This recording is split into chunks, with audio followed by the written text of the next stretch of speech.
Desire, hello, hello. Thank you so much for joining again. How have you been? Happy Wednesday. For a second, I was like, who farted in my room? Nice sweater. Hey, it's pretty good. Pretty nice. Pretty nice. Mel, hello, hello. Thank you so much for joining again. Who else farted in your room? Was it Anthony? Was it Anthony? How's everyone been? I can't believe it's Wednesday already. Kiana, hello, hello. Thank you so much for joining again. It has been it wasn't me. It has been like, oh man. I don't know. I was in LA this weekend. I came back last night at, I think we landed around like 11 p.m. After unpacking and showering and all that human stuff. Finally got to bed around like 3 a.m. I'm awake now. I'm back into the groove of everything, and I'm just happy to be here. I'm happy that I can make it. I was kind of worried that I'd be really tired or whatnot, but I woke up really well rested, and I'm thankful for that. And knock on wood, whatever. I don't have any wood around me, but knock on some kind of wood that I don't have COVID and that I am doing fine. Hello, I won't be here for that long because I have school in the morning. Chippy, no worries. Thank you so much for joining regardless. I'm glad you made it home safe, Kiana. Thank you so much. I am also glad. Like, okay, first of all, I did not realize, how should I say this? Ooh, hello, lurking while eating spaghetti for dinner. Knock knock on wood. Yepany, thank you so much for joining. Enjoy your lurk and enjoy your paschetti. Kechi-san, thank you so much for joining again. Appreciate you. Happy to see you again. How was the trip though? Okay, so um, this is really surprising to me. Thank you so much for the one vitamin. Appreciate you, Kechi. The floof. God, got his ankle twisted. Oh no, heal up soon, please. Uh, Make sure to keep your feet elevated, keep it outstretched so there's good blood flow and everything, and make sure to get rest. Okay, I've really messed up my ankle before. It is kind of like it has been a little issue, a reoccurring issue, but just take care of yourself and take it easy. Yepany Paschetti. Yepany Paschetti. Max Black, hello, hello, thank you so much for joining. How was Little Tokyo? Alright, so, first of all, I did not expect this, but this was my first plane ride to anywhere, and I seem to have developed some flight anxiety. And this flight anxiety stems from just this, okay, a handful of things. One, there was all that terrible news, I think it was like 2 years ago or so, about Boeing coming out with the new planes, and then the planes were defective, and there were a couple of plane crashes and stuff, and they had to do a recall. I know that's past us. I know that all these planes that are operating and have been operating for years is safe and everything, but that just like stuck in my head. And then two, I had this one time I flew to New York, and the turbulence hit, and there was just a significant drop. Like, I think in the grand scheme of things, the plane didn't drop that much, but when you're inside a plane and you have no control, you have no idea how it's operating in anything. Um, is the music not on for anyone else? Oh, hold on 1 second. Thank you so much. Better? Better. Sorry, thank you so much, Max Black Cat, for pointing that out. I forgot to switch settings. But thank you. You guys should hear it now as a little bit in the background. But yeah, I was flying to New York, and there was it felt like a significant drop, like a drop that I've never felt in all my life of riding planes. And that really scared me, and that really traumatized me when it came to turbulence. So there's that. And then I guess third is just I haven't ridden a plane in nearly 3 years, and it's wild because I essentially grew up on planes.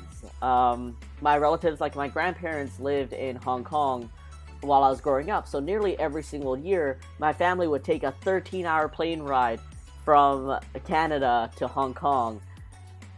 and that was just like my life. So for this to happen to me, for me to get this like anxiety from turbulence, or just the idea that my plane is just gonna be like flying and then just like crack in half, and that's it. Like, I don't know how I developed this. I don't know why I developed this, but I need to get myself back to pre-pandemic me, because this is not good. I have to go on planes for a living, basically, and this is not good. But I think, I don't know, maybe I'll bring more pillows, and maybe I'll get into a better mentality, and I'll fix it. Fingers crossed. So that was the plane ride. Otherwise, LA was, the weather was beautiful. It's not cloudy. It was like clear skies every day. It was warm. I could wear a t-shirt, and I could wear tank top and stuff, just walking around, shorts. It was wild. Wait, you're home already? Richie, hello, thank you so much for joining and for putting along. Yeah, I was only gone Saturday to Tuesday, but I landed like last night, Tuesday. And here I am, and I'm glad I have the energy to go on stream, because I just want to be here. So I'm glad I'm doing all right. But yeah, weather was great. I visited a lot of places in LA that I've been to LA I think 4 times, not counting this trip, so 4 times. And outside of going to Anime Expo, like the convention, and Venice and Santa Monica, which is where my friend stayed at, I didn't explore anything else. So this time when I went to LA with my girlfriend, I got to explore like Beverly Hills, Fairfax, Melrose, different part of West Hollywood, the Grove, like a lot of, I guess, signature places in LA to visit. And I gotta say, LA is not a walkable city. Like, you guys are nice and warm and sunshiny and everything, but from one community or a sector to another, it is by no way walkable or entertaining or just fun to walk. But my girlfriend and I were trying to save money, and we didn't want to like wait around for an Uber or something, so we just decided like, 18 or 20-minute walk, 25-minute walk. For us here in Vancouver, that's kind of the usual. That's something that we don't mind walking. But holy, when we were in LA, like, it was so evident when we were not in, like, when we were in the in-between. And so that made it really rough. Like, it was just, LA feels really industrial. And even when there are trees, it almost seems like there's not enough. I don't know what it is. There's something about it. But that was our trip, and then we went to Little Tokyo for Kura Sushi's opening for the Puglie x Kura Sushi collaboration, and that was really fun. It's kind of funny. So like, I went there and I was nervous. I know it was like Monday and it was a dinner time, so I really didn't know what to expect outside of, you know what, chances are not many people are gonna be here because it's Monday. But I went and I didn't encounter anyone that knew me. So that was like, it's fine. And I walked in and I was like, yeah, table for 4. I think there's like a reservation for 7 p.m. And they're like, oh, okay, when there's a free table for you, we'll let you know. And I'm like, okay, cool. And then I go back outside and my girlfriend and my friend are just like, you should have told them that you were, the creator of Puglie. Like, maybe they could have gone, like, they put you in a higher priority. And I'm like, it's okay. It's okay. I'll just wait like everyone else. But then, the food there is so, like, the food at the revolving restaurant is so good. I ate so much of the seared salmon with, like, miso and mayo. Like, it's 2 different types. There's seared salmon with miso and seared salmon with mayo. And like, it was so good. I ate so many plates of that. We ended up like doing some prize rolls, and it was just a really fun time. And I had brought these freebie stickers to give out to anyone that might recognize me or want to say hi to me.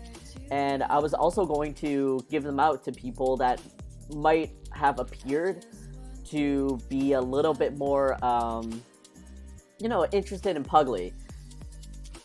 But then, I got nervous. So we were already seated, and I had kind of like overheard the table literally next to us when they got the prize. That like, oh my god, like they were so happy, and it was so cute. But then I was like, okay, you know what? It'd be really awkward if I got up, walked up to their table, like they're having dinner, they're a group of friends, they're having dinner, and be like, hey, I overheard you thinking about how cute Puglie is. Would you like some stickers? I just felt that was a little bit too intrusive and too awkward. Like, hi, it is me, the creator. You're welcome. I just felt it was too awkward. I didn't want to be like a creep of being like, oh, who likes Puglie? Like listening into their conversations or whatever. So yeah, I ended up just like not doing that. And in the end, the thing is like, Kura Sushi not only is great for food, but like there's such novelty already built into it, which is a revolving sushi restaurant. Like that's just a fun experience.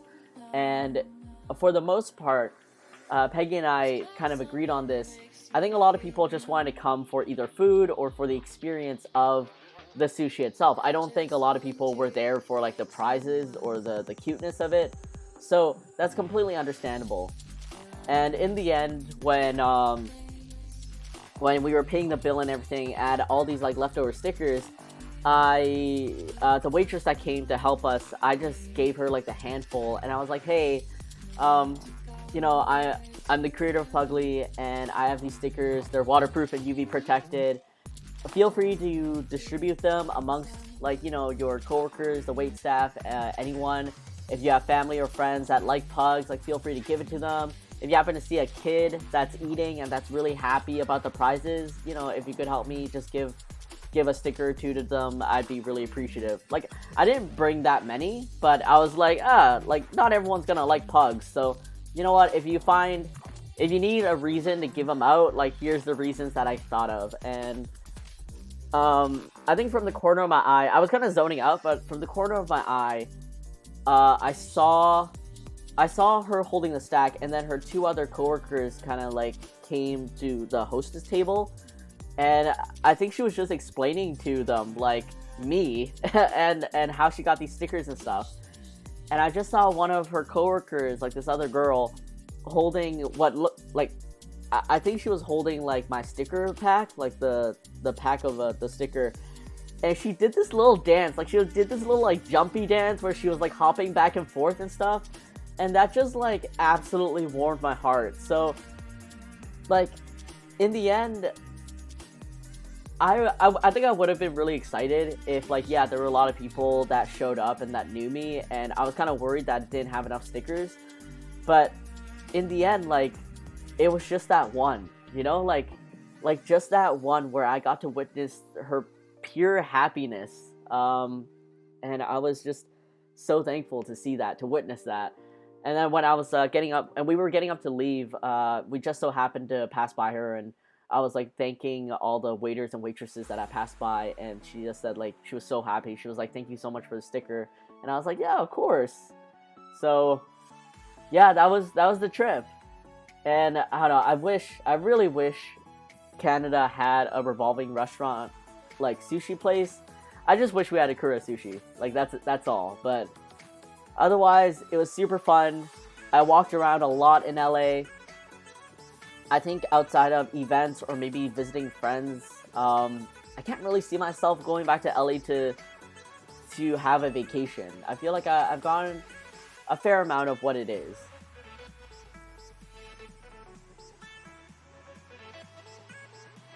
Question: I will go to my Gramps on Fridays, so should I lurk while I sleep? I mean, I don't stream on Fridays, so you don't have to worry about that, Chippy. Come back to Cali. I will.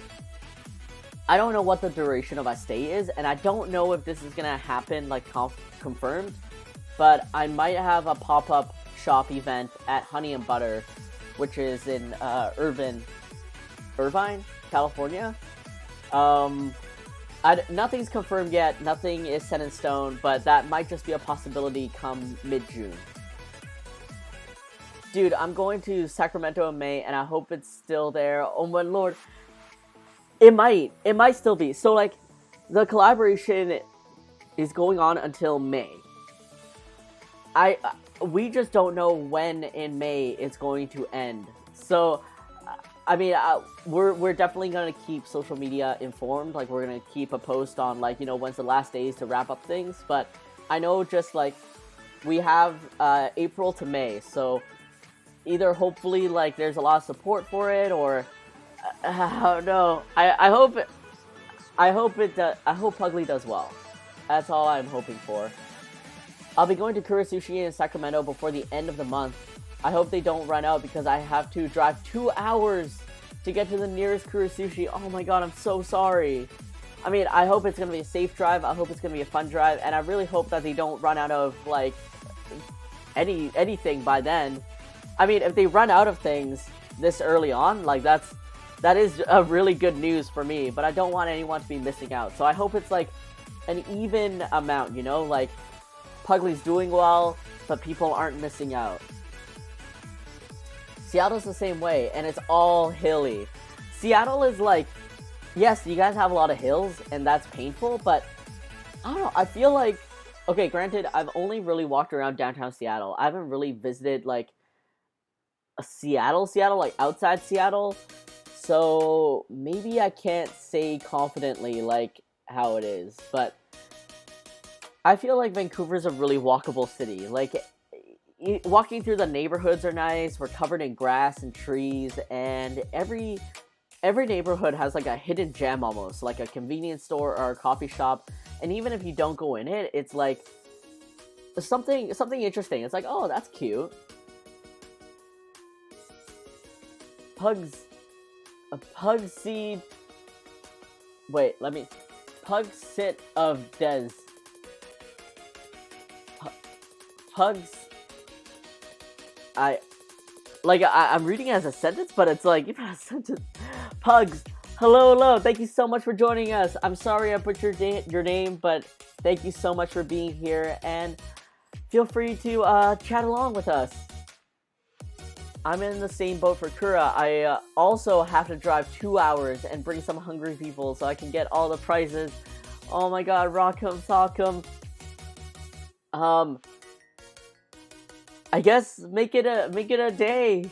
I'm sorry that the Kura Sushis are so far away. Jeez, 2 hours. But I don't know. I hope it'll be like a fun road trip in a way. Like there's something in between those 2 hours that you guys can stop at and enjoy. And then by the time you get to the sushi, it's gonna be like such a good, like, what do you call it? Cathartic experience. Just like, get this all in me. Classic socially anxious artist. It's hard, okay, guys? It was your launch day. I mean, it's okay. It's like a Monday.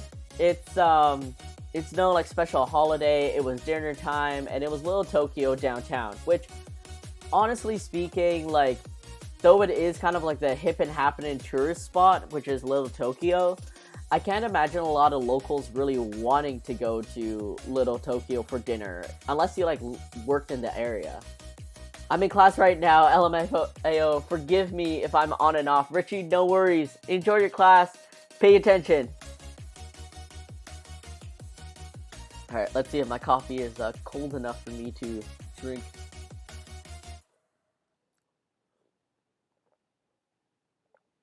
Oh my god, it would be so cool to meet you.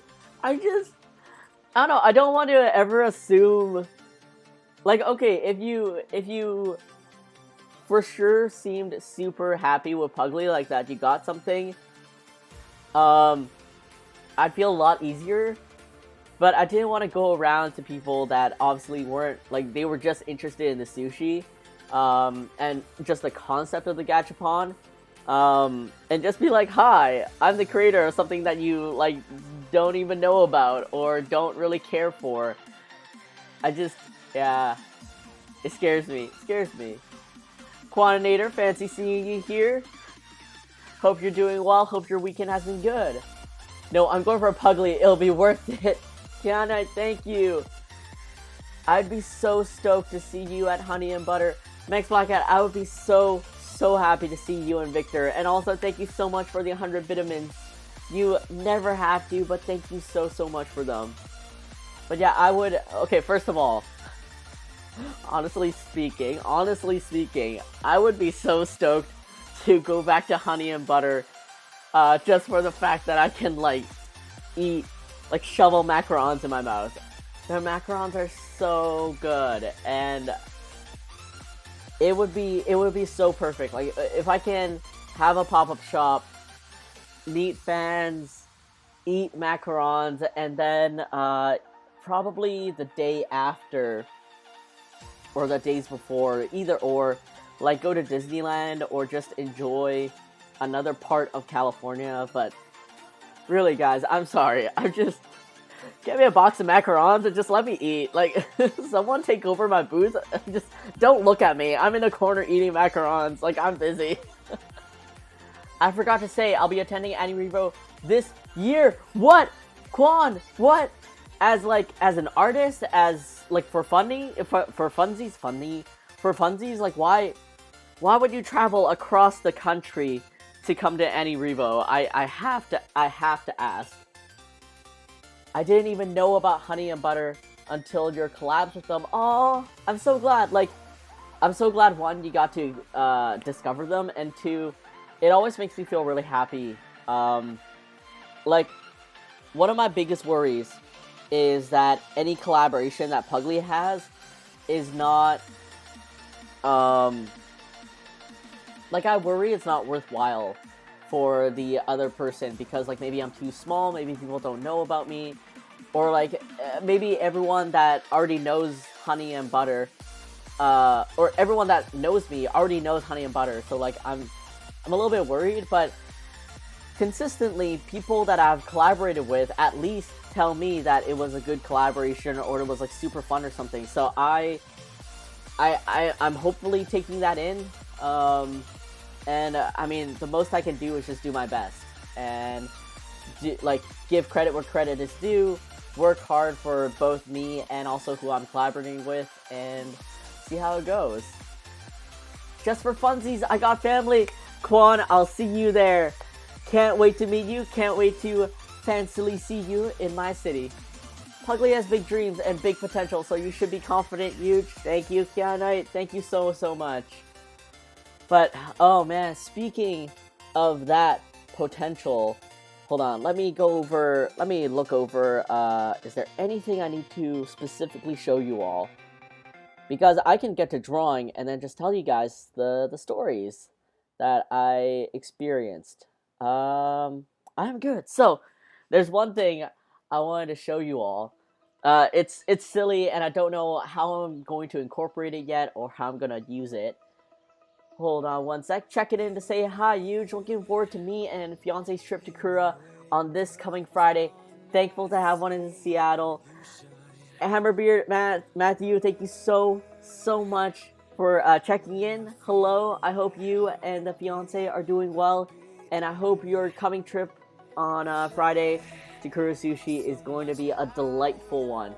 Oh, the food is so good. Like, okay, first of all, we don't have any revolving restaurants here, and I'm just grateful that the day we went, I was already craving sushi, and I ate so much of the seared salmon. Like, it was at least 10 plates with just me double fisting seared salmon. Like, it was so good.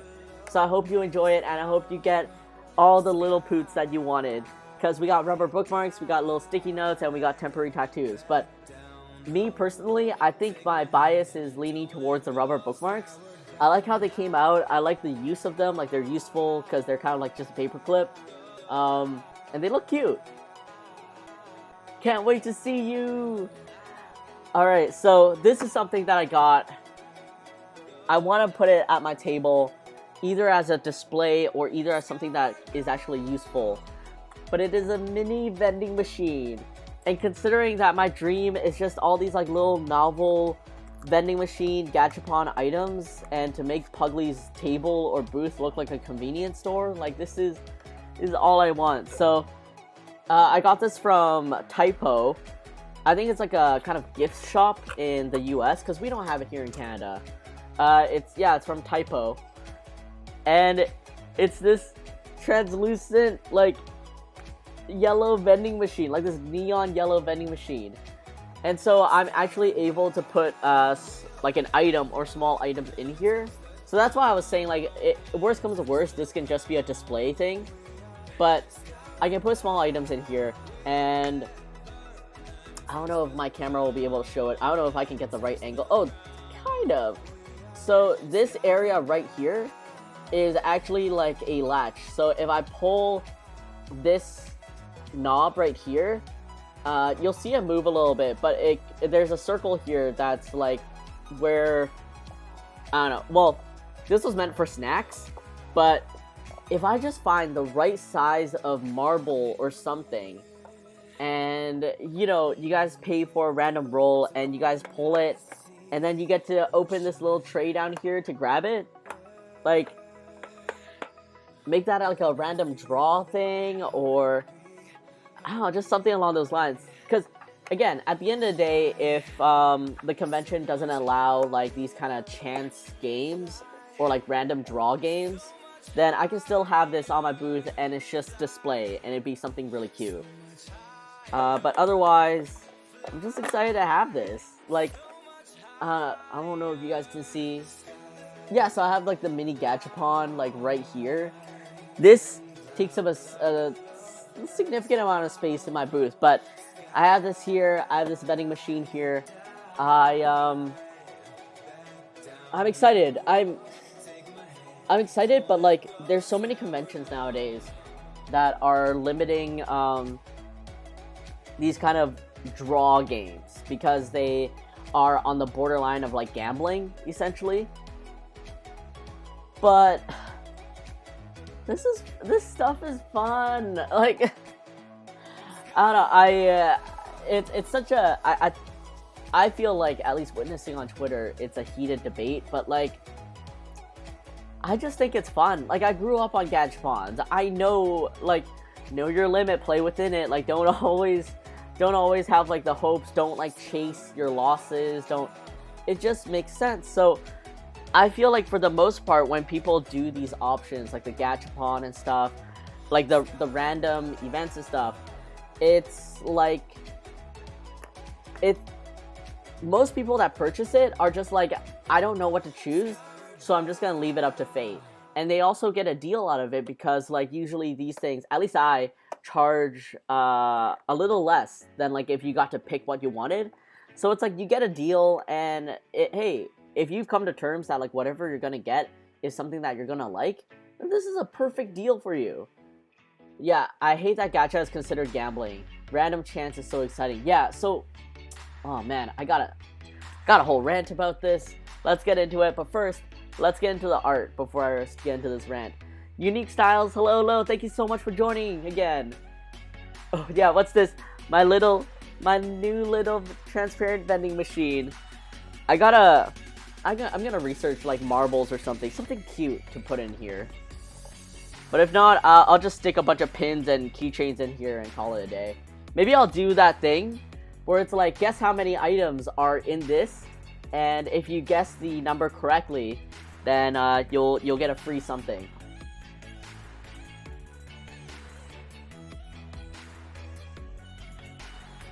Oh man, coffee that's like just the right temperature to drink. Nice, really nice. Alright, let's switch over to the drawing, and we're going to be working on the Sticker Society art this time around. But there's a couple things I want to ask you before I get into it.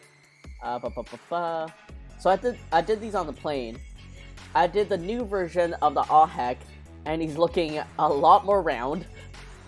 I might have to fix his like proportions or like his pudginess a little bit when I get to line art, but this is generally the feel. And I'm gonna have text around him that says like "Aw heck." I'm gonna need to work on the framing a little bit. Haunted Puglie. And then here's one thing, and Anthony, you might want to chime in on this. This Puglie I'm intending on for the yikes Puglie, like the side eye yikes. of like top left, top right, bottom left. Like which one are you guys really feeling for yikes? Like if you need me to point out the difference, top left and top right, he has a little hand up like this. And then obviously the eye I'm viewing is different. And then bottom left and bottom right doesn't have the little hand, and it's still like looking left and right. Unfortunately, because there's a sticker, I can't choose both, so I'm aiming for one. Hammerbeard says bottom left as fuck. Oh my god, cute. Top left, I'm not a part of the Sticker Society yet, but hand for sure. Oh, y'all don't need to be part of the Sticker Society because these will be for the public Hootie Pals too. So, whatever design you guys like.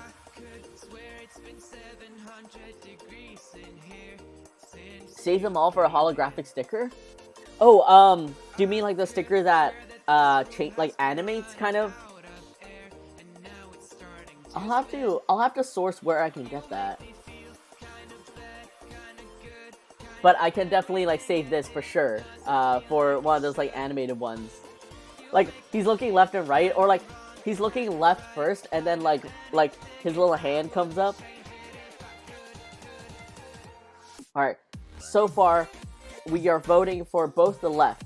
So, Knight, are you going to be a tiebreaker? Are you gonna choose top left or bottom left? Oh wait, you said hand for sure. Alright. I am going to, you know what, I am going to, oh, my files are a mess. Me? Yeah, you! Unique Style said top left, Hammerbeard said bottom left. So we're pretty certain left is the way to go. And I'm planning to write like yikes at the bottom to frame like Puglie's body and everything. And oh, what? Wrong. This one and this one. Top left. Max Black Cat says top left. Kiana, do you still want to put in your vote? Kiana's like sweating. Sweats. Kiana's like this, looking like this, like Top left. All right, let's go. It's okay, Hammerbeard. If you you can color out the hand. The hand got me. So yeah, where did I draw? There we go. All right, so this little guy. Oh, I'm gonna put you over here. And you are yikes. And I'm feeling, you know what? I want to get through all the sketches today. So let's go through the sketchies. And, of course, you can see from the reference on this side, I am working on a new version of Personally Attacked. I'm not sure how this is going to turn out yet. I'm thinking more of, like, under chin, like he's looking up, but the neck folds kind of cover it up. I'm definitely going to change up the text a little bit, maybe. But we'll see how Puglie's new proportions come out. Haunted Puglie again, those eyes. Like... Work in progress Puglie is always a haunted Puglie. Just his soul left his body. Max Black Cat, thank you so much for the celebration of fire. Qberry, hello. Thank you so much for joining. How goes it today? I am doing super swell. I got enough rest from... Like, I arrived back in Vancouver last night around like 11 p.m. Got to sleep at 3 a.m. after doing all my unpacking and everything.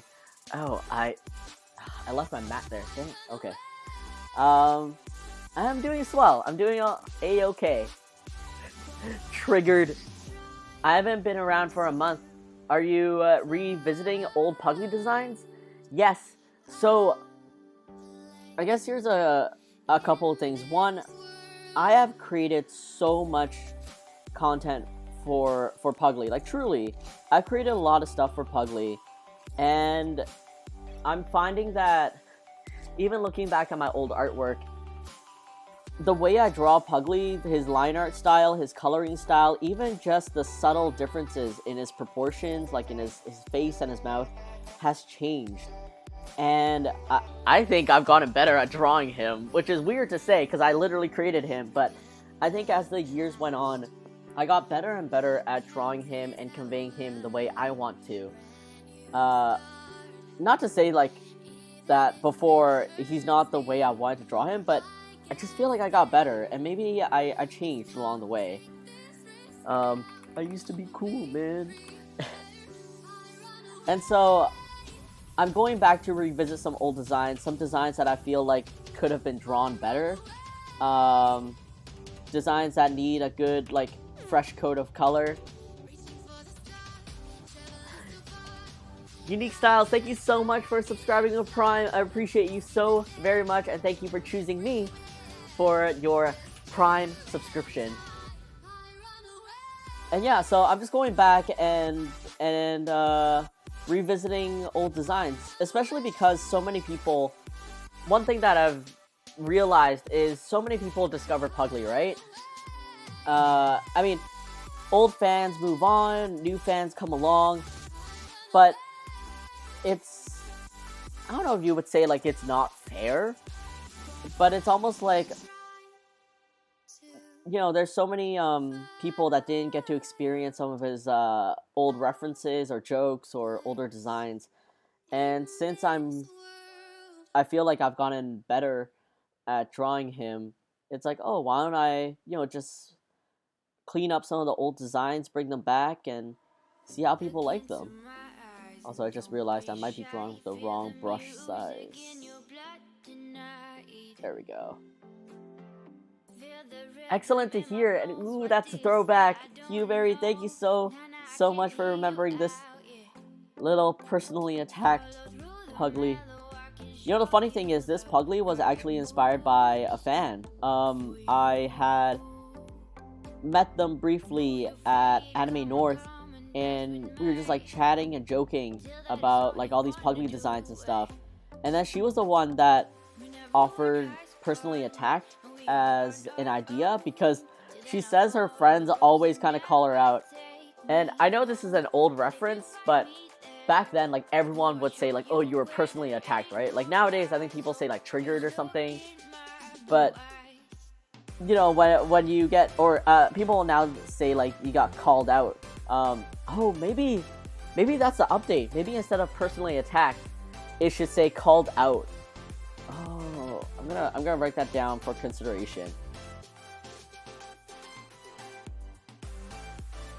I'll write this out for consideration and maybe ask people on Twitter and Instagram for their opinions. But also, since you guys are here, what do you think? Personally attacked or called out? Language evolving. It's so wild. A Puglie glow up. We're here for it. Kiana, thank you. Or emotional damage. Oh my god, emotional damage. Emotional damage. Oh man. I love it. Emotional damage. So, like, this isn't just like Puglie designs himself, but even the foods. Like, I want to clean up the sushi, the taco, burrito, burger again, pizza maybe. Like, in some ways, I worry, like, oh, if fans that have been with me since the beginning are gonna be like, oh wow, you're just like coming out with the old designs again. But I'm also hoping maybe they'll appreciate the changes I've made in terms of my style or just how I create them now.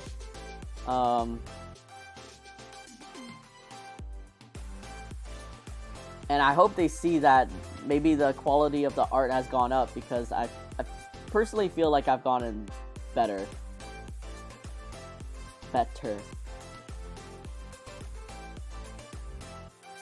right now, we're getting the neck folds, you know, like Puglie. It's always so hard for me to gauge like where this neck fold starts and ends, especially if he's looking from like the under chin.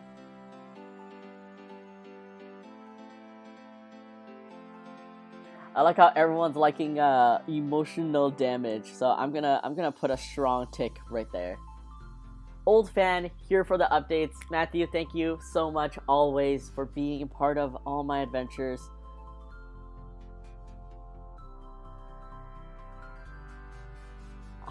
I'm really excited. So here's my plan.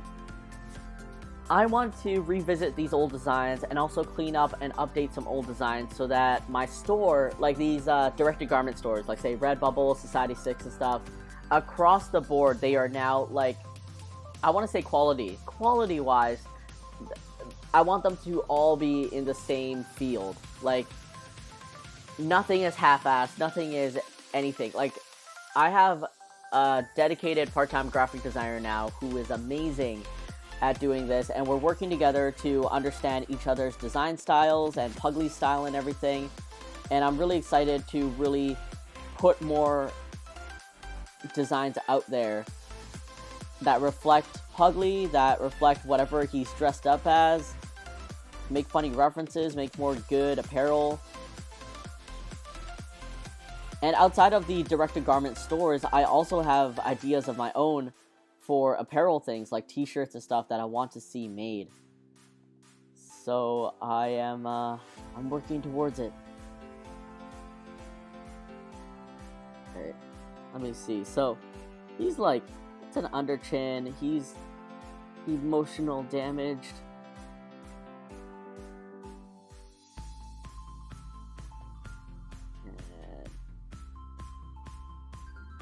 Gotta make sure he doesn't look like a flying saucer in a way, like, gotta give a bit more room for his neck.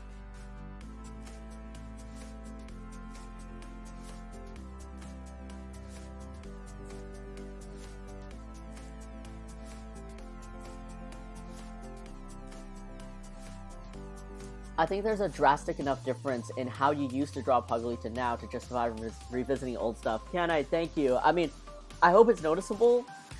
For sure, one of the big updates is his feet. His feet now are more rounded, a lot more rounded, versus back then when they were a little bit pointier. And that came from like how I naturally draw Puglie's hands. Like when I'm drawing Puglie's hands outside of the series Puglies, I always draw them like kind of stumpy. Like you can even see the little Puglies all around us. They're little stumps. And so I wanted to reflect that in the series style Puglies. Essential roles, yes.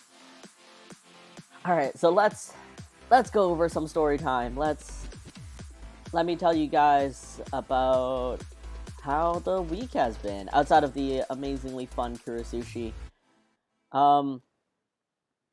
For those of you who don't follow me on Twitter or Instagram, or don't watch IG stories, or have seen like the latest tweet from me, basically, Donut Puglie got stolen by, I assume, well, no, I don't have to assume, I know, a Chinese manufacturer that sells to carnivals. And lo and behold, the carnival that's local to my city, whose company or like head office is within my province, was distributing him. And at first I was just like frustrated, like there's no way for me to get in contact with these people, etc, etc. But then I ended up finding their contact. That's how I knew they were local. Well, I knew because a local fan went to their carnival, and then when I looked it up, I was like, oh, you guys are operate from my province. And I emailed them basically asking for a cease and desist, like a takedown. The carnival people! I saw that, oh no, yeah. So, I got a response. They responded to me. Wow, huge. Great job. Okay. Brain, cohesion. Let's move on with the story. Words. I got a response, and it hits one of my pet peeves. And I I wish I had taken a screenshot and just blocked out the email so I could show you all without doxing this person's email. But essentially, I started off the conversation with me sending a link to the real Donut Puglie plush. And you can tell it's Puglie because outside of the really shitty arms that this company gave him, his sew for his face and his neck and everything is basically the same. So I send a reference for what a real Puglie looks like. Excuse me. And then this person has already agreed to taking down the counterfeit Puglie. But then he goes on and says stuff like, so Puglie is your licensed product? Because, oh no, Puglie is your licensed product? I've never seen or heard of Puglie, or like, it. He just said like it. And then he goes on to say that the plushies are from a Chinese manufacturer. And do I really think that the Chinese manufacturer copied my design? Or is it that great minds think alike? And I'm... Okay. Bruh. Shut up! I haven't seen Puglie. Like, okay, first of all, again, like with my anxieties and stuff, I'm like, Puglie's not Brad Pitt over here. Puglie's not Angelina Jolie. He's not Shang-Chi or whatever. He's not Tom Holland. I don't expect people to know Puglie. I don't expect people to have ever seen him. That's A-okay. But yes, unique styles. Great minds think alike. What the?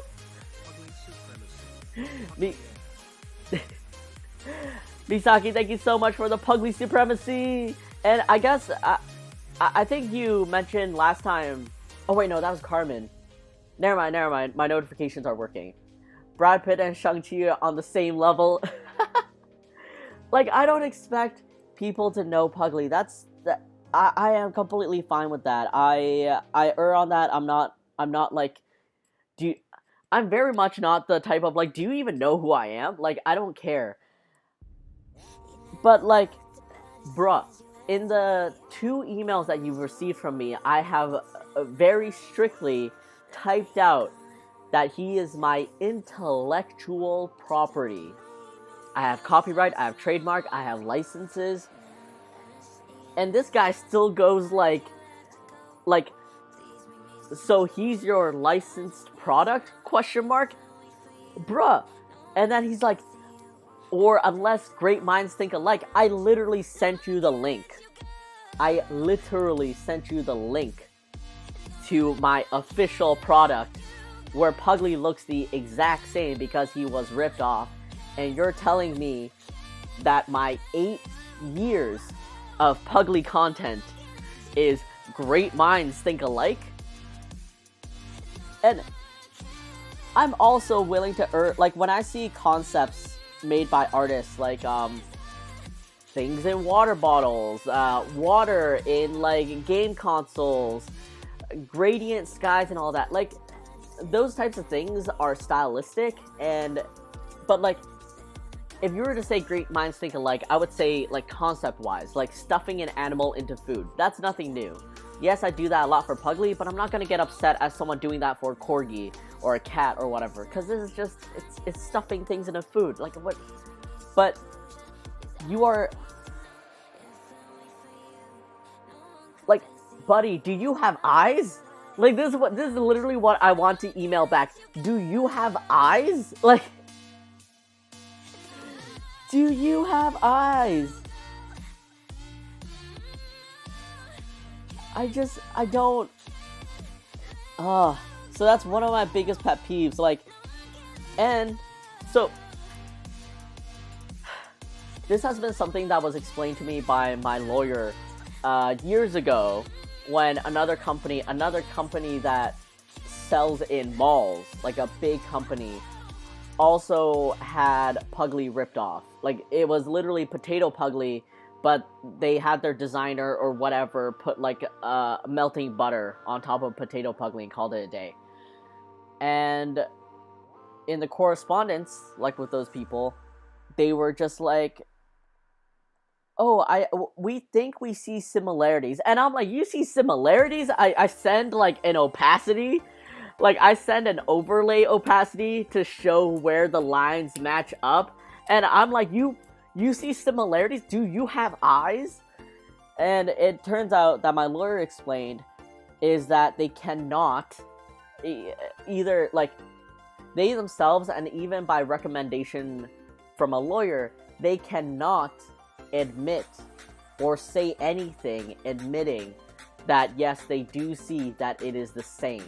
Because if they do that, that is an automatic win for me if I decide to pursue them legally. Like, if I decide to take them to court, and they have already said in, like, written email correspondence that they see that it is the same, or that they admit that it was counterfeited, ripped off, copied, or whatever, then they are an automatic lose. So, from a lawyer's perspective, that's why they half admit to, like, possibly seeing how things can look alike, because they don't want to what's that word? What's that specific word I'm thinking about? Perjure themselves? No, like, you guys know, like, just like, it unexpectedly admit to guilt, essentially. I am rolling my eyes at how companies handle that, and yet somehow diss at the same time, right? Like, bro, you could have been so respectful. And the thing is, you are a local company, and I say local as in, like, we're literally in the same province. Show some respect, man. Like, you get cheap plushies to give out to people to play your rigged games. Show some respect. It's fine to not know. It's just the comment after. Qberry, exactly that. Bruh. It's like someone saying that the creator of Hello Kitty, oh, this is your property? Wow, great minds think alike. It's just like a white cat with a bow. Exactly. Truly a pet peeve for simplistic characters. Yeah, like, sorry, I'm not the type to draw, I don't know, Warhammer art or World of Warcraft art, man, but there is elegance and there is nuance in simplicity, and what you doing ain't it. Oh man, the feet, the little armies on Fugly Fug are just awful. They look so bad. There's no plush in them. They're just kind of like, need to plagiarize? Just add butter. Just add butter. Matthew, I love that's a perfect slogan. Maybe do you have eyes needs to be a design. Oh my god, yeah. I'm gonna write that down in the corner. Do you have eyes? I don't know what's that gonna be. I don't know what kind of Puglie that's gonna even look like, but that's what I'm gonna go for. Alright, I'm gonna do a duplicate real quick, just because this seems proper, but I'm just not feeling it yet. I feel like the double neck roll is a little too much. I think I might rather just have like a larger neck roll.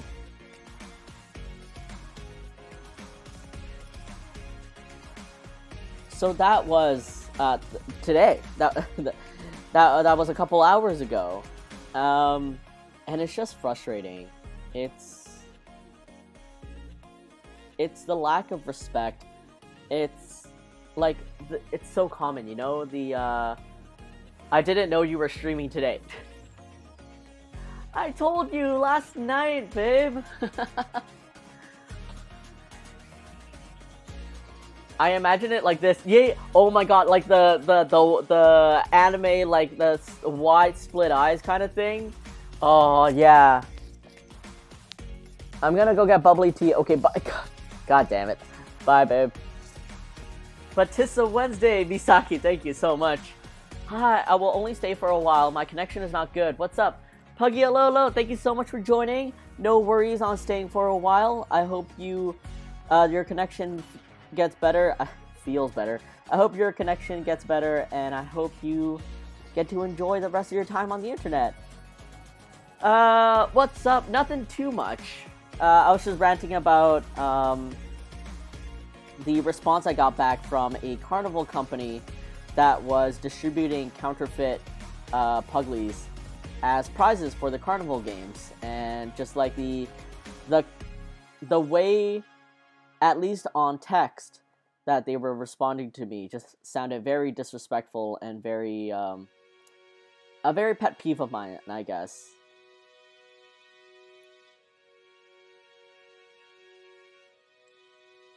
It could... Oh, anime crazy maniac eyes. It's exactly that. It could be Puglie in that fuzzy white Persian puppet meme pose. Wait. In that fuzzy white Persian puppet meme pose. Oh! Oh! Yeah, I'm sorry, I forgot that was a puppet. Oh, so... Kenny! Hello, hello! Hello everyone! Hello Rice Hat Crew, thank you so much for joining! Been lurking for a while, thought I'd say hi. Mindless V, thank you so much for the lurk. I'm gonna catch up on a couple of messages before I get to that raid. But, I forgot that thing was a puppet. I always called it a monkey, but yes, that's one of my favorites. Just like...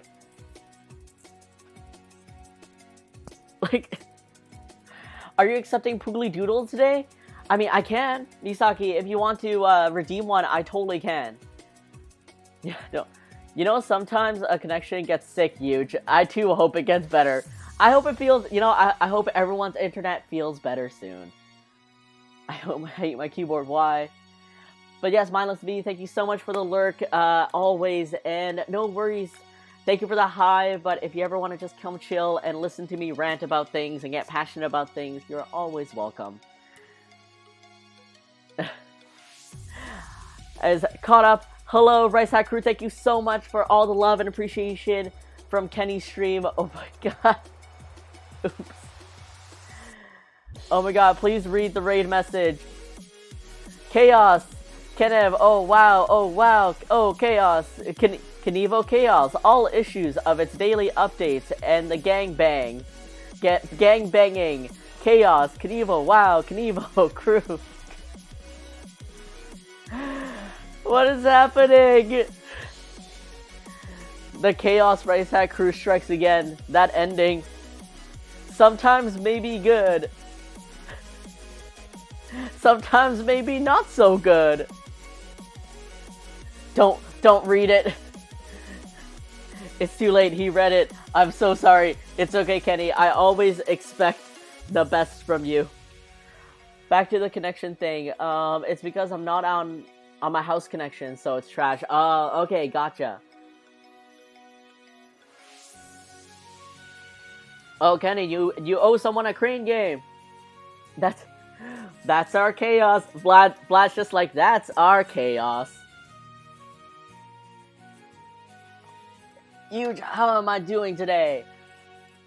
Kenny, I am doing super swell. I landed back in Vancouver last night at 11 p.m. I'm grateful that I have the energy to stream today. And I'm just drawing and chatting and catching everyone up on, I guess, stories. And we love the chaos. We always love Kenny's chaos. Kenny, are you dying of laughter right now? What are you up to, Pretty Pug? Oh, and I'm, let me extend this so you guys can see. I'm working on some stickers, Society stickers, and this time around, I'm working on, like, Puglie's moods, but I'm giving them a little update. So this is an old design called Personally Attacked. And as internet language goes, it evolves. So for 2022's Personally Attacked, we are going with Emotional Damage. And then apart from that, you guys can see the other ones. This one's Aw Heck, and I'm going to have text that says like Aw Heck, and I'm going to work on framing him for a sticker. And then I have Yikes, which is gonna have yikes written across down here. And this is emotional damage. I need an emotional damage Puglie huge. It's coming, I swear. It's right here. I can't wait to see you in Calgary soon. Kenny, I can't wait to see you soon. It's gonna be a fun time. Good night, everyone. Streamers, thank you so much for the raid and for spreading the chaos message of love and gangbanging from Kenny. Have an amazing night, and thank you so much for joining in that raid. Alright, I'm leaving now. Bye. May catch you next week. Puggie, enjoy your rest of your evening. Have a great night, and see you next week. All I see is an arrow towards emotional damage, which is exactly how Kenny feels after Evie mixed McGangbang up with gangbanging. That's what happened? Oh, did Evie post a raid message? I will send you to Jesus is also a valid option. Karma, what? Is that a new term? Like a new slang? Is that what's popular on the TikToks right now? I'm so old. Unfortunately, I have to go make dinner and prepare for tomorrow's massage, but we'll try to come back later, Puglie. Vlad, enjoy your dinner, have fun cooking, have fun eating that food, and preparing for that massage for tomorrow. No worries if you can't make it back. Have a great rest of your night, and take care, alright? I'll see you next time. Emotional damage Puglie on my computer beside Kenny's horse shrimp and shrimp chibi is all I need. I came back and I hear gangbanging. Unique Styles, welcome back to Puglie's channel after a Kenny raid. This is what it is. Maybe offensive, but my brother in Christ, what the fuck, is also in right now. I love that. One of my friends that is from North Carolina taught me some like southern phrasing, and she told me that bless. So the first part is bless your heart, or bless her heart, or bless whoever's heart, which is kind of just like you're an idiot. But then if you say like, bless your heart and may the devil never take your soul, is like is kind of like a very pinpointed attack on just how much you hate this person. Because they wronged you in some way, or they were an idiot or something. Huge, I love ya. Everyone who's lurking, make sure to give Huge tons of support. I gotta run to my workout, but have an amazing stream. Kenny, get those gains, enjoy your workout, and thank you so much again for sharing the love, as always. Appreciate you. And Panda-san, thank you so much for the lurk. Enjoy the rest of your time, and have a good lurky-worky, or food, or existential crisis. And Boxy Foxy Loxy, thank you so much for the lurk. Enjoy the rest of your time. Have fun eating, working, or just laying about. I gotta study. Have a fantastic stream, Puglie. Thank you so much, you guys. Southerners are really good at sounding polite but completely roasting you. I know, right? Like, I want to know more about it. I want to hear more. Like, I want to hear from a Southerner. Just teach me the language of your people. Show me your culture. Alright, let's see. Emotional damage Puglie is going to be... I want him to be more Joob-Joob-like. Like he's just so incredulous. Like he's like, ugh. Like, I must soften myself for the blow that is coming.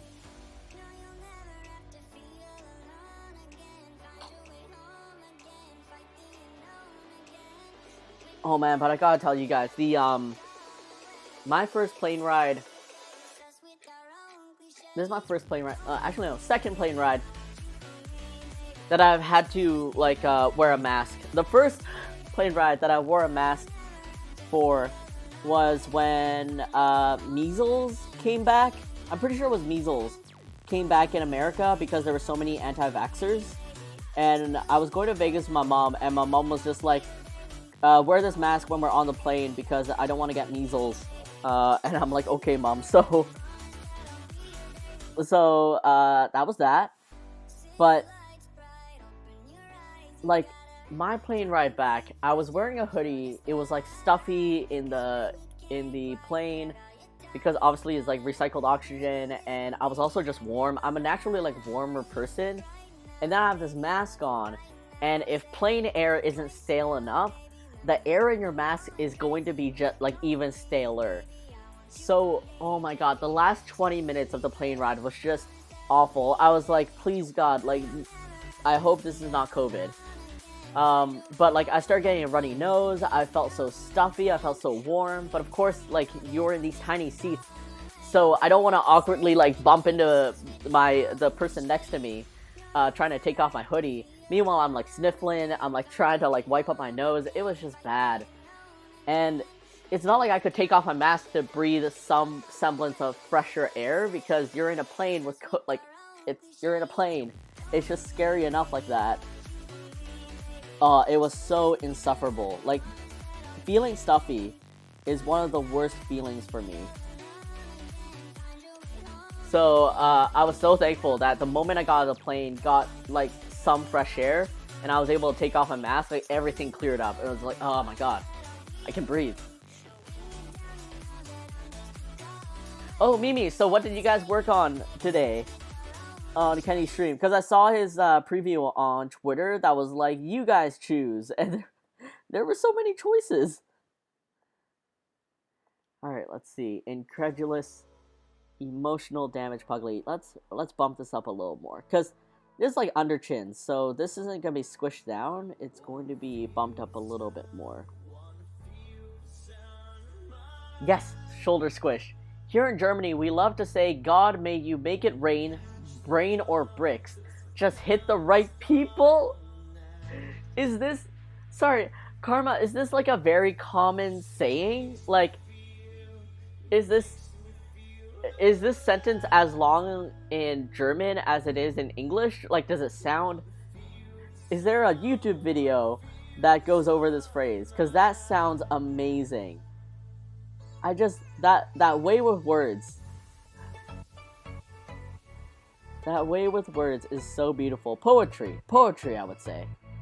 Oh my god, if there was a poetry book of insults, like cultural insults that were just sentences, oh, I would absolutely get that.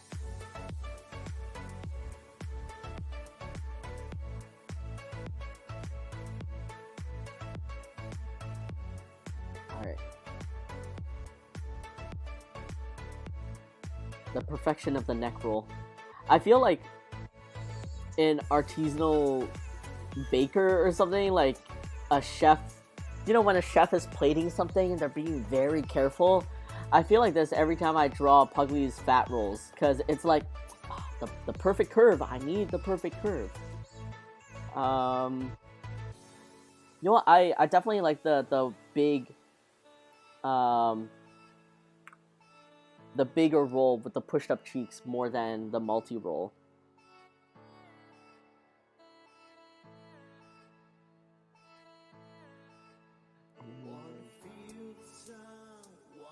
There we go. And I do feel like there's something I want to try out with this, but after I get the basic details in, which is his eyebrows.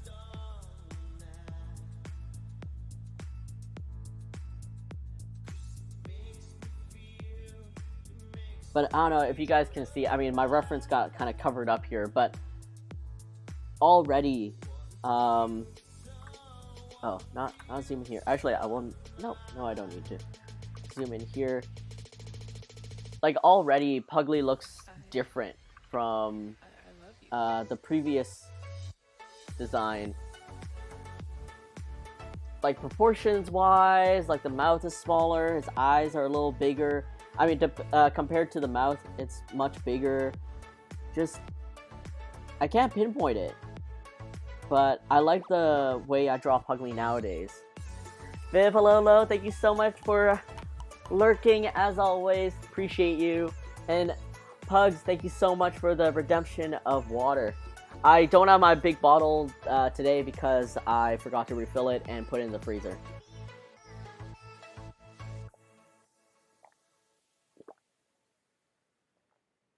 Well, it went nuts. He got a package from a fan, and it was a geode, so we opened it. Then after that, he went to McDonald's and got a Big Mac and a chicken sandwich and put them together and ate it. A McGangbang, right. And it was mostly Kenny Chaos. Oh my god. We talked about our weird shrimp version of Avatar, The Last Airbender we have going on in the fish tank. Wait, so he got the shrimp. Like the shrimp are now in the tank, right?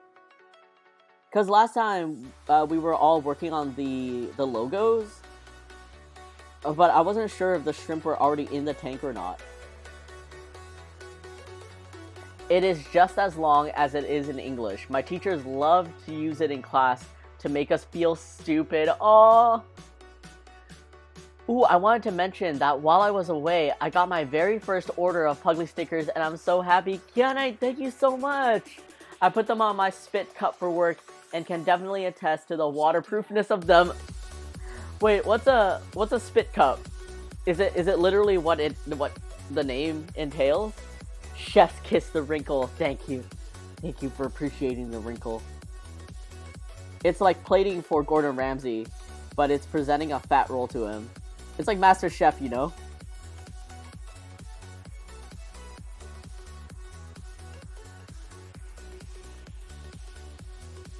Alright. And I started drawing Puglie's eyebrows thicker too. Just really liking that thick eyebrow look. I want to make sure I don't make this area too uncomfortable with the lack of space. But if it is that, it is that.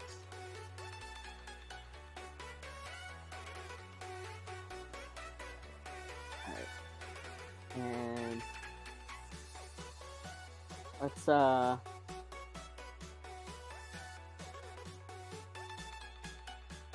all these like yikes and emotional damage have a little art, like a little handsy. But what if no, if I put two arms, it's like it looks like he's anticipating something, which is actually really cute.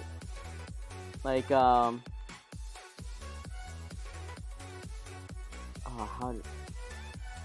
not like that. I guess something more like this. Like if I gave him two little arms, it looks like he's like excited for something. That's actually really cute. I might save that for another time.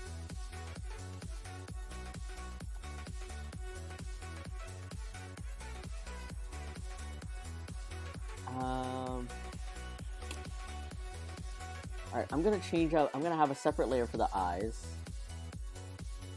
I'm gonna move this little guy out this way. I'm gonna move my reference back to where it was. And I'm gonna add that teardrop. And let's make it a little bigger this time. A little bit more simple, less curve maybe.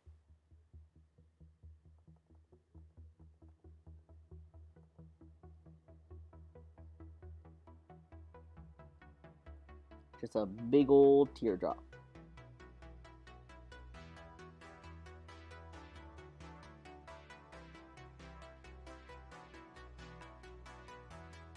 Clean up that shape, that angle. And alright, this is where, first of all, I love digital art so I can experiment with different views or ideas.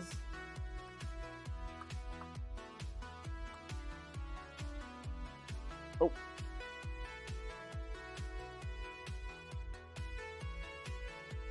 No, there are no shrimp. It's us. We are the shrimp for now. I love it. No, the shrimp aren't in the tank yet. We are still working on it. We will be the shrimp since we all got to choose one of the 4 nations. Nice, nice. Which ones did you guys choose? I'm still like I don't feel like I've officially chosen yet. I was between fire, because that's like naturally what I vibe with, like fire as an element.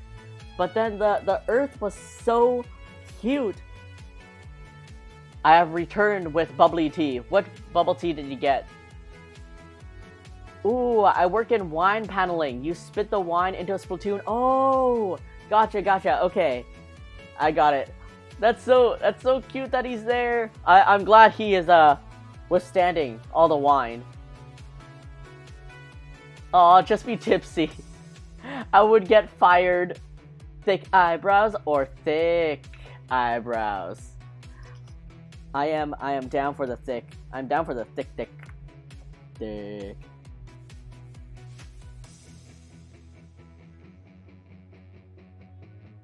Make them thick.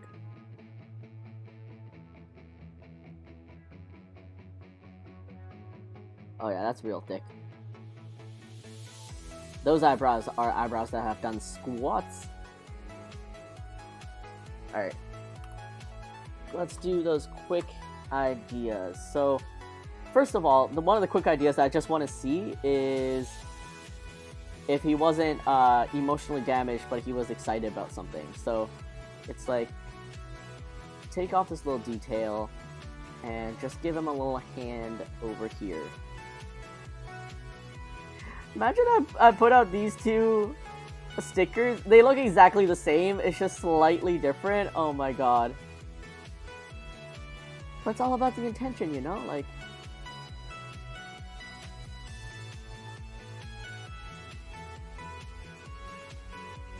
And like so. Clean up that fat roll over there. Oh look, now he's so happy. He's like eagerly awaiting something, you know?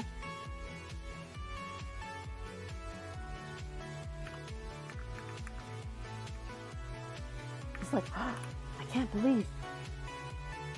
You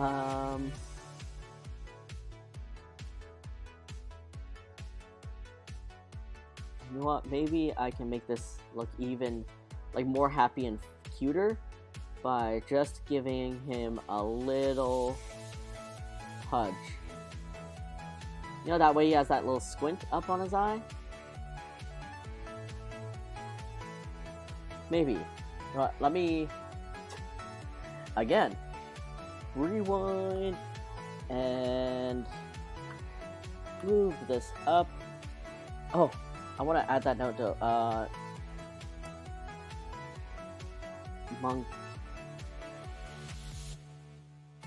Monkey meme. Because I always, like, I know it's a puppet, but it doesn't immediately come to me that it's a puppet.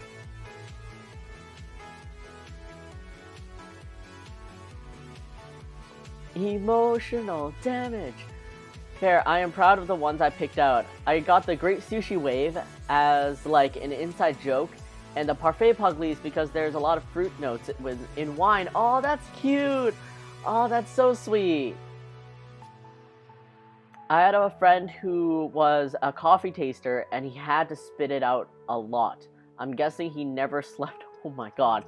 I mean, that's true. I guess, like, when you're trying to get the taste of something, you don't want to get too full from actually ingesting it. That's cool. I want to do coffee paneling after my time with this winery. Ooh.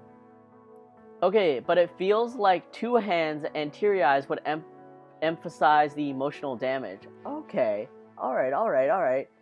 Max Black Hat, let's test that out. Y'all on this journey with me. But first, we're gonna do a happy one and a sad one.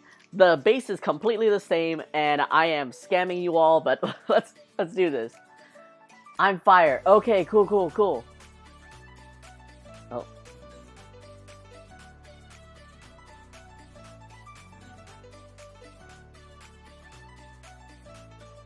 Okay. Like, my Google speaker heard me, and I saw it light up, and I was like, I don't want to say anything. I chose to be a part of the Spicy Sadists, aka Fire Nation. Got passion fruit slush from Peanuts. Oh, wow, you're really into the passion fruit slush right now, from Peanuts specifically. Stay spicy, my friend. Down with the thickness. Down with the thickness. The one on the right looks like he's excited. Yeah! I think he looks more shocked with both paws.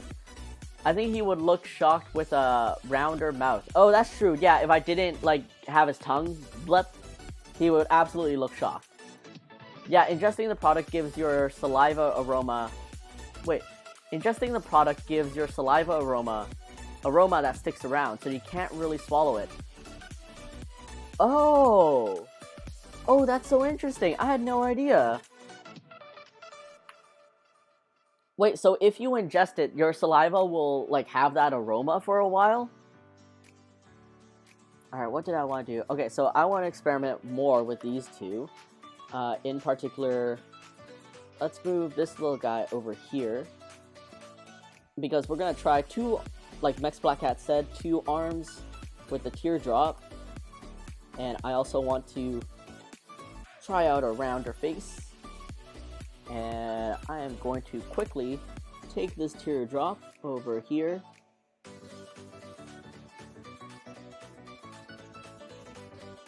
Oh, there we go.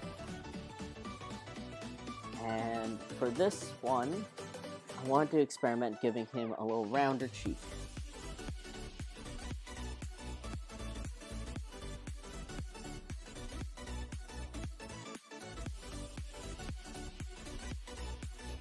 Just to give him the look that he's like a little happier, a little poofier.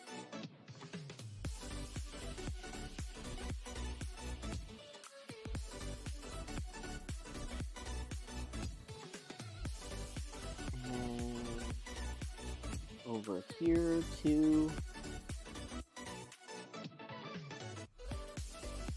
And I'm gonna need to bump this a little bit because, like, obviously his cheek is a little rounder.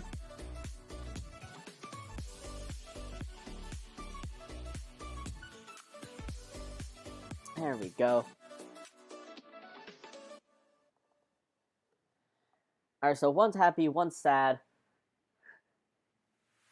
I'm doing a bad job at explaining this. I'm sorry. I might just not know.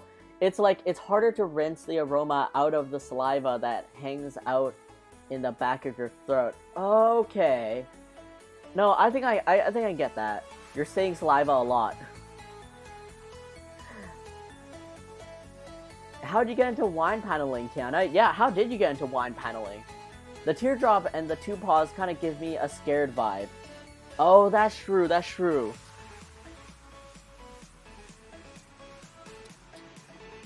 I just happen to live in the city that is home to one of the largest wineries in the world. Whoa, what? The cheek's so adorable. He's so happy to be here. He's just so happy to be here.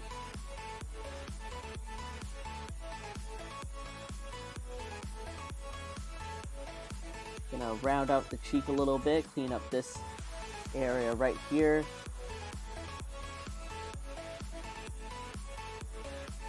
Alright, so this, like, the bottom left definitely has scared vibes. And the top, I feel like the top left has more of, like, that subtle, like, personally attacked, emotional damage look.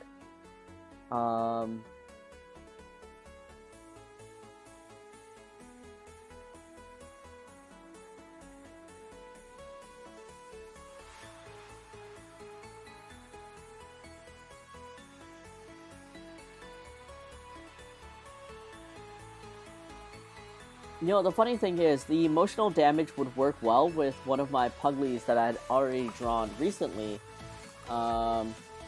Yeah. Stressed Puglie. Just emotional damage. I wanted to be a sommelier. I have no idea if I said that right or wrong. But I know what that is. The cheek's so adorable, I got to squish. I happen to live in a... Oh, whoops. Seeing those cheeks, I just want to do it like every good grandma does and pinch it and say, "My oh my, you have grown." That is actually a very desirable quality for certain classifications of wine. Oh.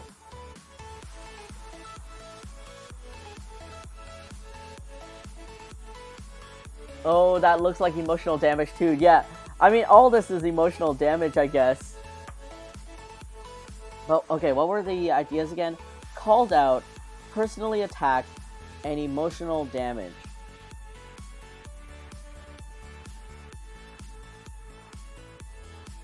How would I do this? Well, first of all, like the right side does not play into this at all. I'm gonna start a layer for just the pupils because I wanna. Okay, first of all, let's work on the happy Puglies because I have a clearer view of what I want them to be like. You know, looking up, really hopeful, really happy and cute.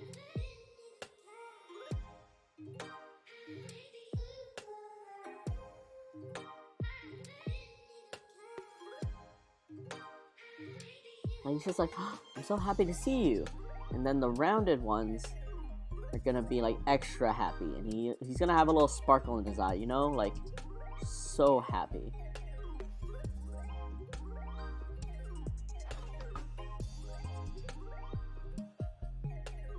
Yeah. Who's so good?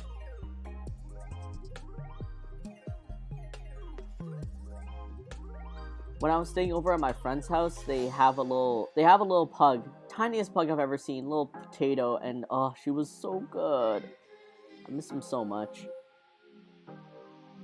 But it was so good to just be around dog energy, and she would do this thing where, it's almost like she would zone out. Like if you're not paying attention to her, she'll stand on the floor, like she'll stand, and she'll just stare like intently at your feet or something. But it's the absolute equivalent of like no thoughts, head empty. Like she's just like,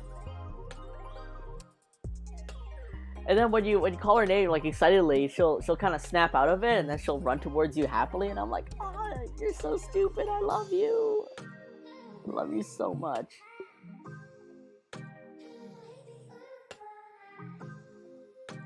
Right. And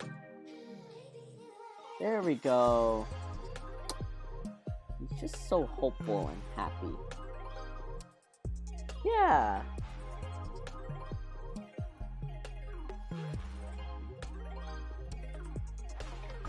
Alright, let me sip the coffee while I catch up on chat.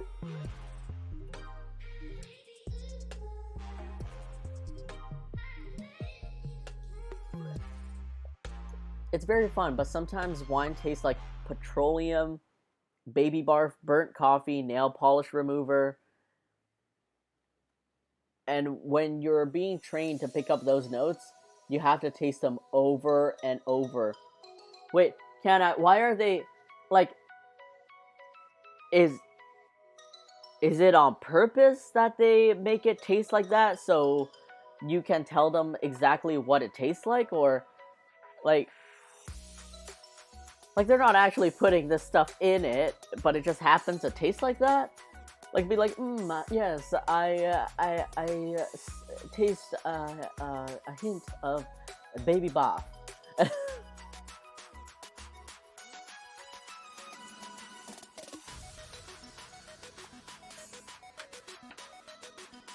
They make the wine for muscadines and peaches. Oh. It's sort of like when I worked for a perfumer and we'd put sometimes a little bit of dog poop or rotten eggs or something in it for balance. Well, what? It's like, this isn't working? Oh, you know what it needs? Garbage juice. The heck? Imagine those scents were like scent house samples and not the real thing. Yes, it's a desired quality. It's not the real thing. It just tastes like that. Wait. It's a desired quality? Like, some people just like the taste of this specifically. I'm kidding, it was samples, but she also worked very organically. Wow. That's a whole other level of organic for you. Alright. looking up is happy, so looking down is sad. You don't want to make eye contact. You're a bit hurt, pretty incredulous that something like that happened to you. So, if I did up, yeah, it's too hopeful. If I did side, nah, it's too like suspicious.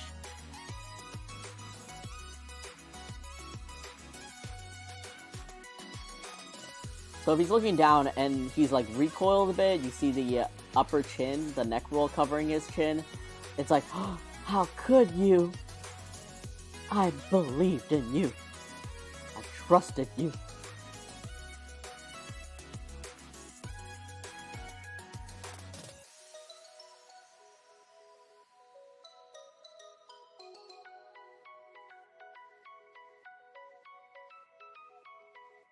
And let's do the same down here, but I can't be bothered to draw it again, so let's just move it down here, and there we go. Speed, okay? We need speed. Oh, look at how happy he is. He's so happy.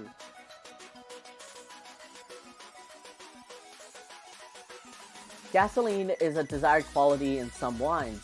Same with Parmesan cheese, baby barf, or burnt coffee. Huh.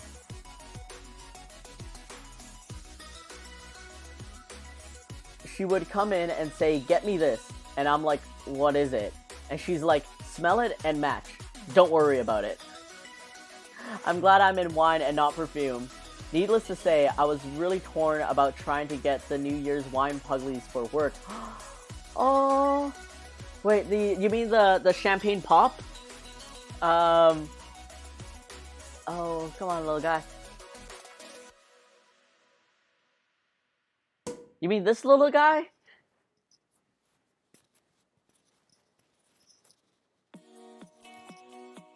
Were you torn as in like you didn't know which one to choose, or like you only chose 3 stickers and you had to narrow it down to 3?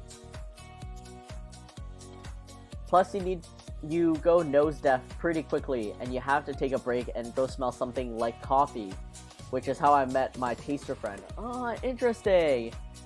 Michelle Bell Rosewood, hello, thank you so much for joining. How have you been? Long time no see. Yeah, I wanted a lot of different ones. Oh, like different as in brand look, or different as in like champagne, red wine, rosé, white wine, etc.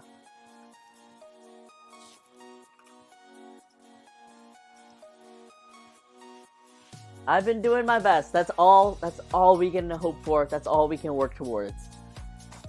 Sorry, hold on one sec.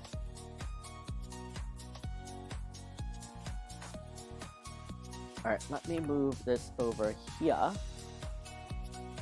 And alright, y'all. If you have an opinion, give me feedback.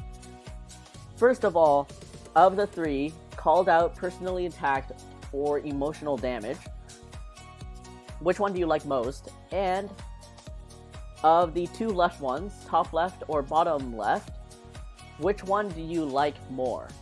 And if you have further opinions, what would you want to see? Like, do you think I should make the neck roll go up a bit more? Should I squish one cheek? Should a teardrop be on both eyes? Like, what ideas do you guys have? The bottom right, I know, he's so cute. He's just so happy to be there. I need to fix, I'm just like looking at the screen and I'm like, don't like how that curve turned out. I need to fix it. But yes, feel free to leave out your ideas, your, which one you like most. If there's one thing you don't particularly like, let me know. We are crafting Puglie together.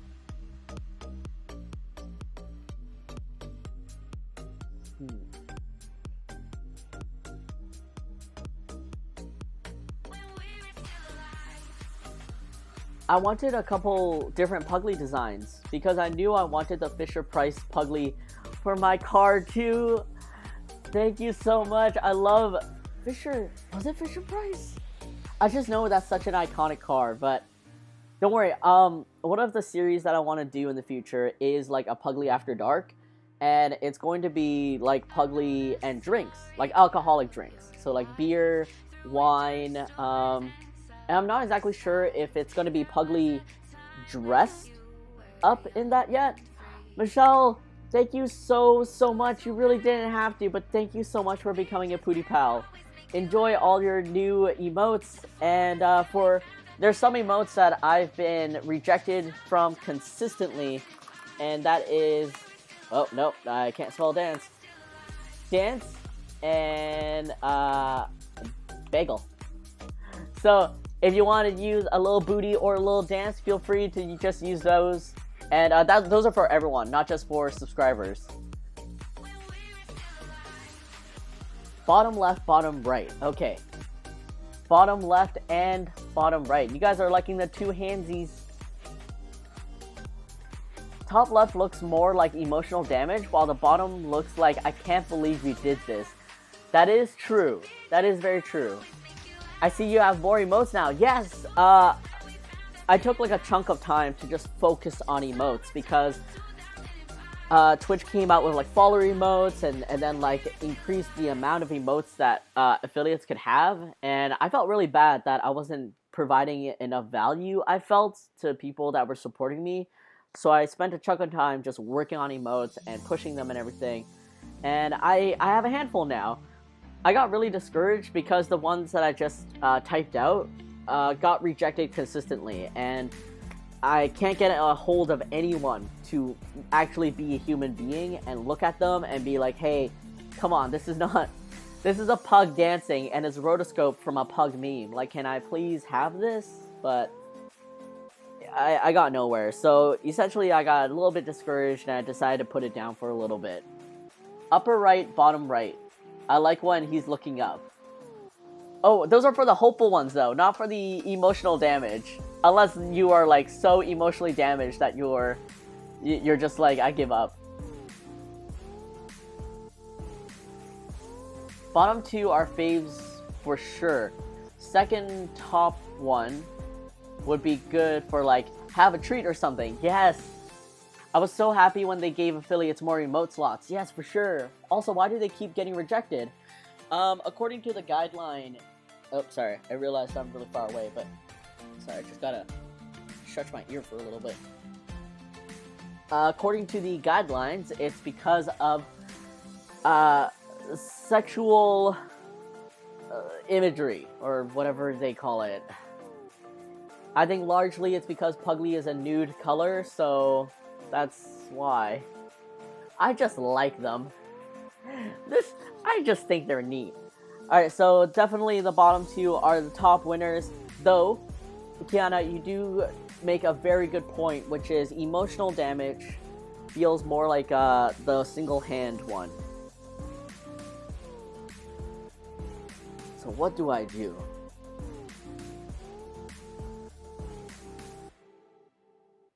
Okay, the first thing I'm going to do is merge all this. I am going to split these Puglies because they are not emotionally damaged. They are very well having a great time. And I'll have these two side by side.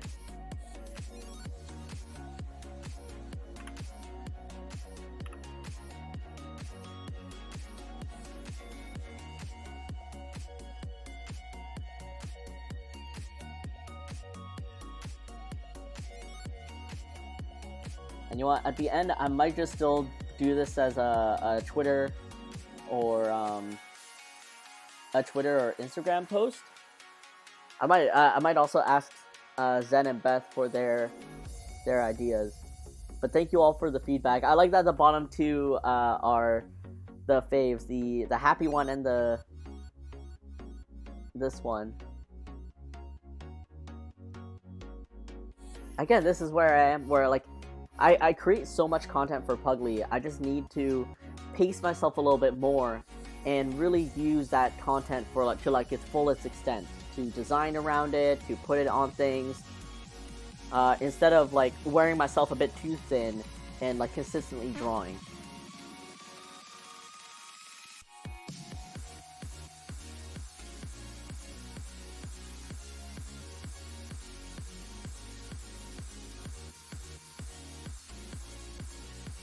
Puglie is nude! Nude! My poor boy is nude. Puglie is naughty. According to Twitch, Puglie is like the naughtiest thing out there.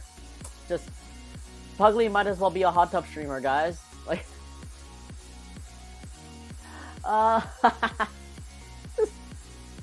Puglie's a hot tub streamer, everyone. I'm excited for the idea of beer and wine Puglies. I will put them all over my spittoon. Aw, thank you. Hot tub pooties. Ooh, Shu2D2. Thank you so much for pooting along. Appreciate you being here, and I hope you enjoy the emotional damage Puglies and also the potential of Puglie becoming a hot tub streamer. You're welcome. He's like, unfollow. Like, no, I want him to stay spicy. Imagine the fishnets. Magic Puglie, triple XXXL. Oh my god, Channing Tatum Puglie. I would love a Puglie dressed up for clubbing. Just like the Affliction t-shirts and the straight cut jeans with rips in them. Oh, and then for the bougie, the femme Puglie, it'll be fishnets, platform heels, and a whole weave. Oh my god. Alright, I'm gonna call the personally attacked done for now. It's definitely gonna be one of those things where I go back to. I appreciate the love for the bottom left, but I agree with Kianite that the emotional damage seems to be a single hand. But maybe I might just put text with it and then see how it goes. But thank you all so much for this. I am going to just name my layer, because that's something. And let's head over to the next sketch. The last one of the Sticker Society. Don't need to save this. Let's take a quick gander. Not on Twitter, but Shiba Leash. Oh, I might have to write like Shiba Leash meme or something. Okay, yeah. Meme. So,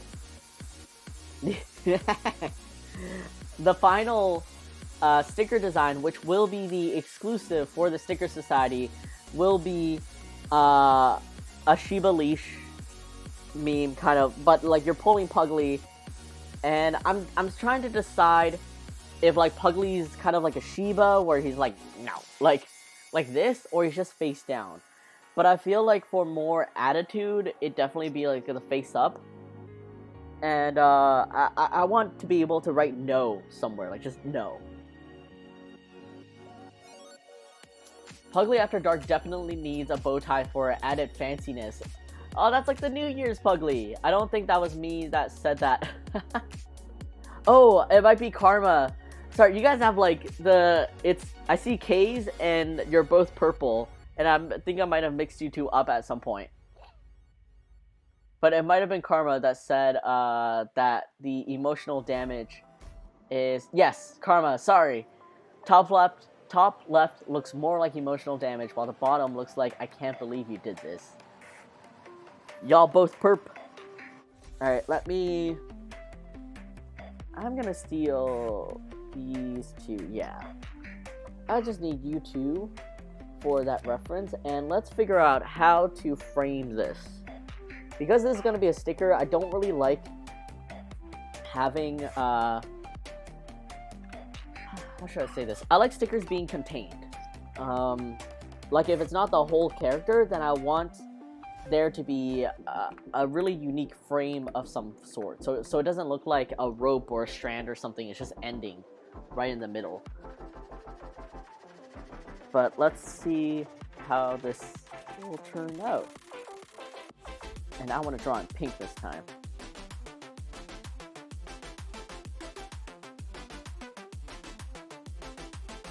Do I want to draw the whole Puglie? Let's see.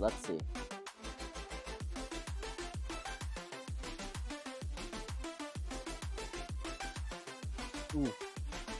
But one thing that I witnessed that really upset me when I was over in LA was my girlfriend and I were just sitting around eating burgers, and there's these two families, I assume, sitting next to us, and they had a dog, like a kind of like not kind of like, imagine the size of a Shiba, but like a little bit larger. And it was like, so it was this like 2 or 3 families. They have this dog that's like on a leash, and the husband, one of the husbands, is holding onto the leash. And the other family has this 6 or 7-year-old girl. And this girl is just super hyper. She's super just like, she's bouncing around, running around the dog and everything. And every once in a while, she's like hard petting the dog. Like she doesn't like hit the dog, but she's like, she really fast like puts down both her hands, and she like, you know, like does that pet on the dog kind of thing. And she'll reach everywhere, like on the side of the dog, behind the dog. And sometimes she'll like play with its tail and stuff. And at some point you could tell that the dog was just not happy. Like the dog was trying to like sidestep or just like move away from the girl, but the girl thought he was just like playing. So she kept like running around him and doing this. And eventually the dog started baring its teeth when the girl came up to it. And even when this other like child came up intending to pet the dog, like in front of him, like very gently, like he started baring his teeth towards her too, because at that point he was just not having it. And the husband and the wife that owned the dog, all they did was like sternly say its name, like to signify that he's doing a bad thing. But then the little girl's just like pointing out that he's showing his teeth, and the husband's like, oh yeah, that's because he likes you. And I am sitting there so frustrated and angry, because this is literally what happens. Like, this is what happens when you do not have like what the smarts, the bravery to show a kid that these are boundaries and you don't cross them. And then the husband started like the man started going like, you know, pretending to be ferocious, you know, like he's playing with the kid, pretending to be ferocious, and obviously the little girl doesn't know any better, so she's pretending to be like a ferocious lion or something, and she just continues hopping around this dog, trying to like pet it, and whenever the dog starts trying to turn around to bare its teeth, like she just like giggles and runs to the other side. And at no point did any of the 3 adults that are around this dog tell her give the dog some time to calm down. He you know, maybe he's a little tired, maybe you should let him rest a little bit. No, they just said like, oh, he likes you, and just lets her continue playing on. And this is exactly the precursor to a dog snapping and biting a child and then getting put down because none of the adults had the brains to teach their child to do any better. And it makes me so angry when I read articles about this. Irresponsible pet owners, exactly. It makes me so angry and sad whenever I hear articles or like see articles of like a dog being put down because it bit a baby or it snapped at a child or something. Like, no.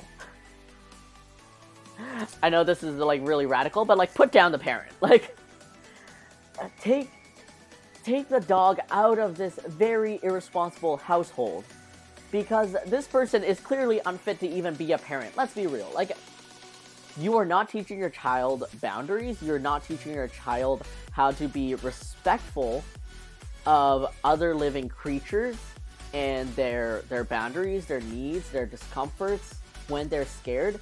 This dog wasn't even fending for itself. It's not like it barked at the girl or even snapped at her.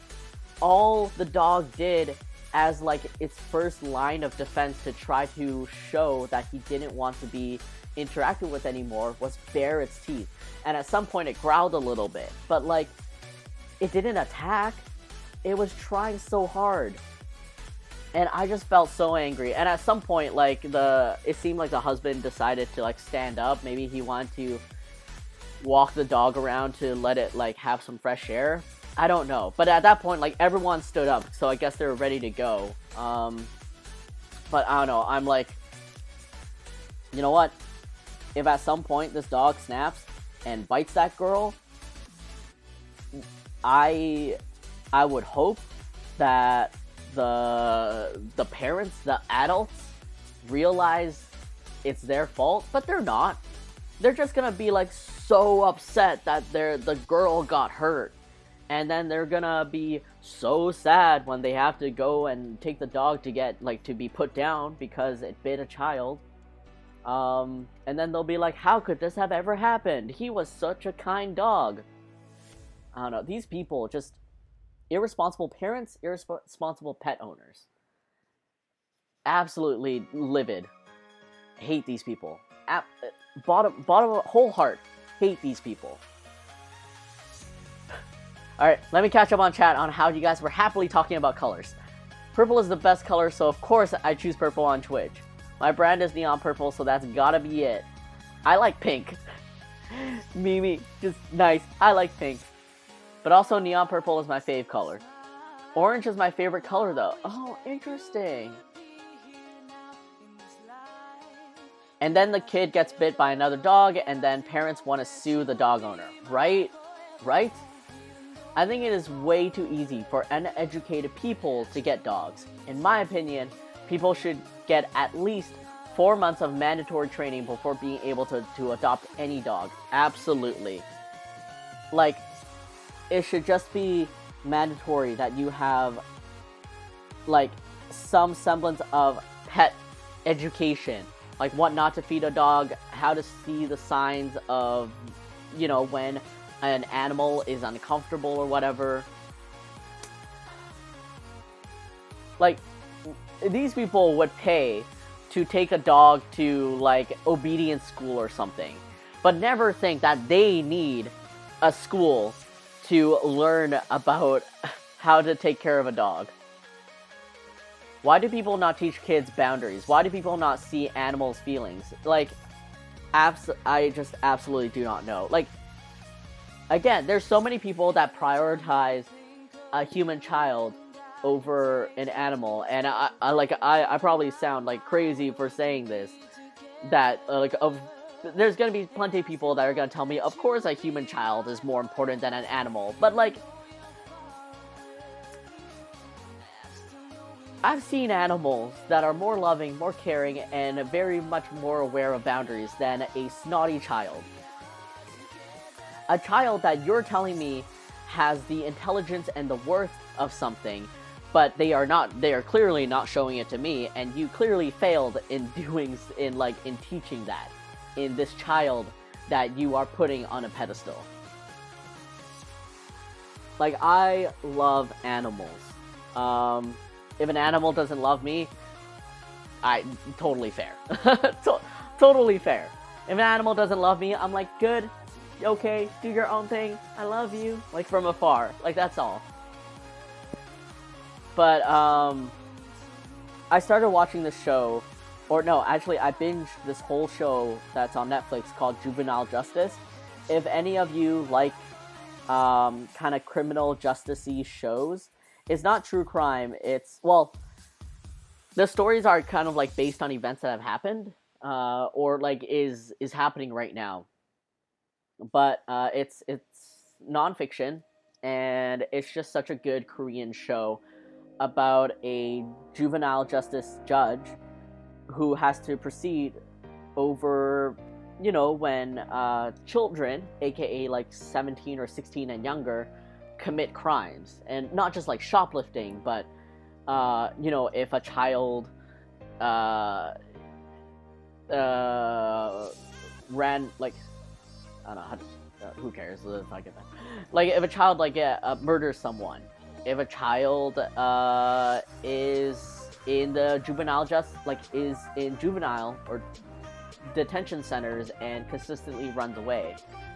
And it's such a good and compelling show. And one of the things that the show does really well is point out the failure of parents. And how, yes, the child does have its own responsibilities, the child does commit these things, and it was their choice. It looks very far back into, like, how they were influenced, how they were raised. What show is this? It's called Juvenile Justice, and it's on Netflix. There was a time my mom went to her friend's house, and Vietnamese moms have no boundaries. And so she was smacking the girl's bum as a joke, and then the dog bit my mom. Oh my god. Because the dog thought my mom was attacking the girl. Aww.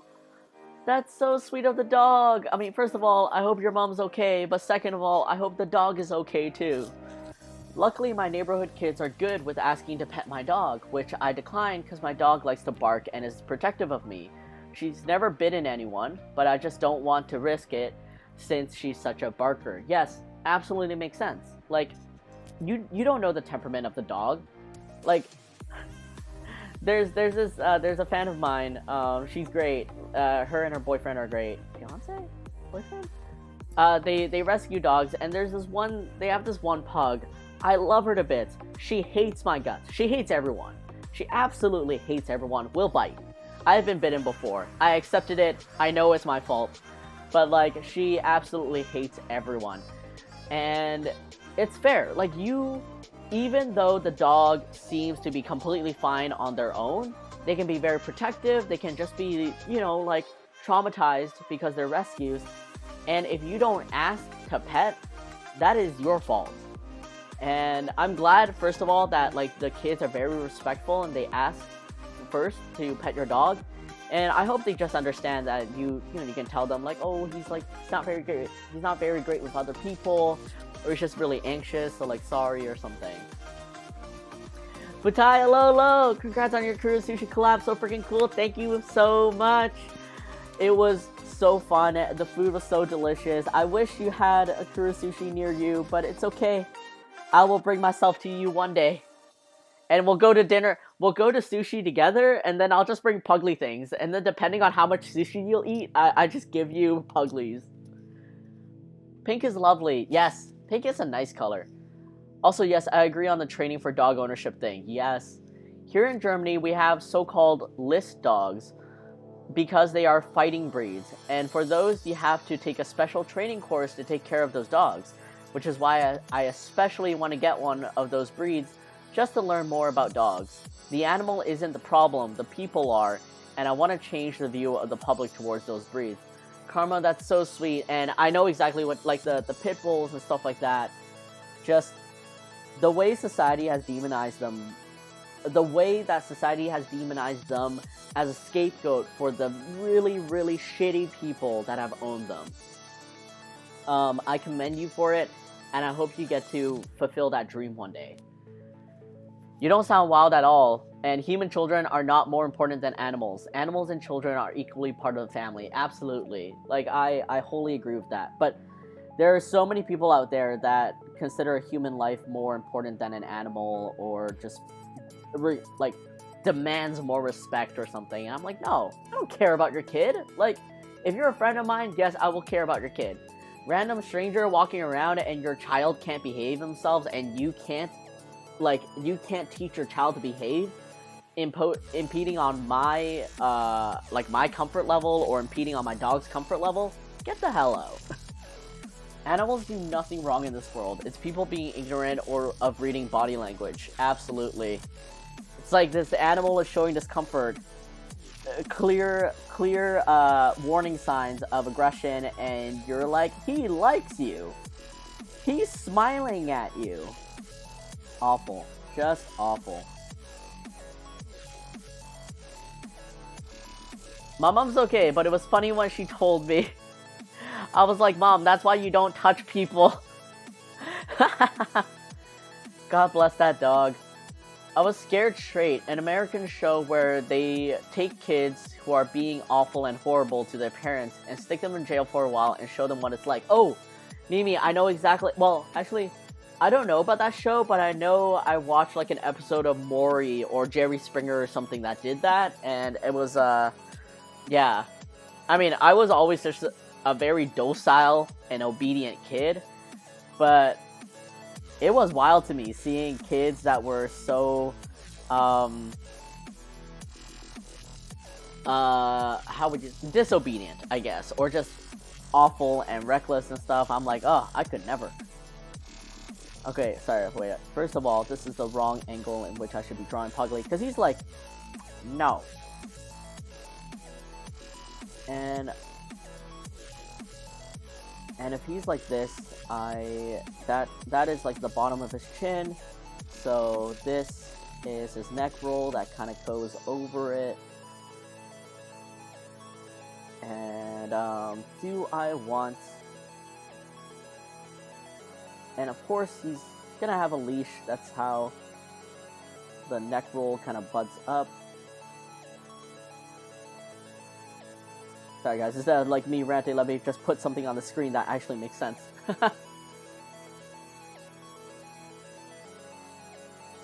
Yes, yeah. Which I just like, I construct this whole like, I'll eat 100,000 plates of sushi for the Puglie merch. I just construct this like, this pulley or something to create the experience of you being delivered something. If a dog hates me, I wonder what I did wrong. I'm like, please, tell me what I did wrong. I can change. I know, right? Like, I'm just very much like, please love me. But, like, if she hates me, then she hates me, and that's okay. I'm just, like, from afar, like, I love you. You're very good. Like, she bit me, and I'm like, you're so good. My aunt had a dog who wouldn't let anyone spank kids, so we would do bad things and then go sit with the dog. I don't think a human life is more valuable. I guess that's why there are rescue cows in my backfield, chilling for life. Go cows! I want to meet a cow one day. Like I wanna pet them and I wanna just like chill with them. But I love that you have a dog that didn't like spanking. That's so sneaky. I love it. Kenny, welcome back. How's it going? We were just chatting about respect for animals, especially when it comes to children and parents doing a shit-ass job of teaching their kids boundaries when it comes to animals, especially if that animal is already showing signs of aggression or discomfort and is trying to warn the child that it doesn't want anything anymore. Because I was telling a story of witnessing this family where the girl was really hyperactive and interacting with the dog, and the dog just got really tired, was very uncomfortable, started baring its teeth to the girl, and also did like low grumbles, like low growls. And then the dad, the man that owned the dog, told the girl that he likes you. And I was just ranting about how this is like the one-way ticket to the child getting bit and then the dog getting put down because people are incompetent and shouldn't be pet owners. So yeah, that's the TLDR. When I watch Scared Straight, I can't help but wonder what the parents have or haven't been doing to let the child go that far. I feel like they put the parents in a really innocent light sometimes, and I don't buy it. Can I? That's exactly it. Like you can't blame everything on the child. Of course, there's, like, different aspects of, like, nature versus nurture. Some people are more nature, some people are more nurture, but there must be something that the parent did or did not do to have just led, to have caused that. Shibu are so cute. I know, I love them so much, especially with their, like, their neck paunch, their neck fluff. But my cousins were on Scared Straight, and those kids were horrible. Their mom did her best, those kids were just bad. That's fair. Like, at some point, it could be just the kid. again, like the nature versus nurture, it's unfortunate.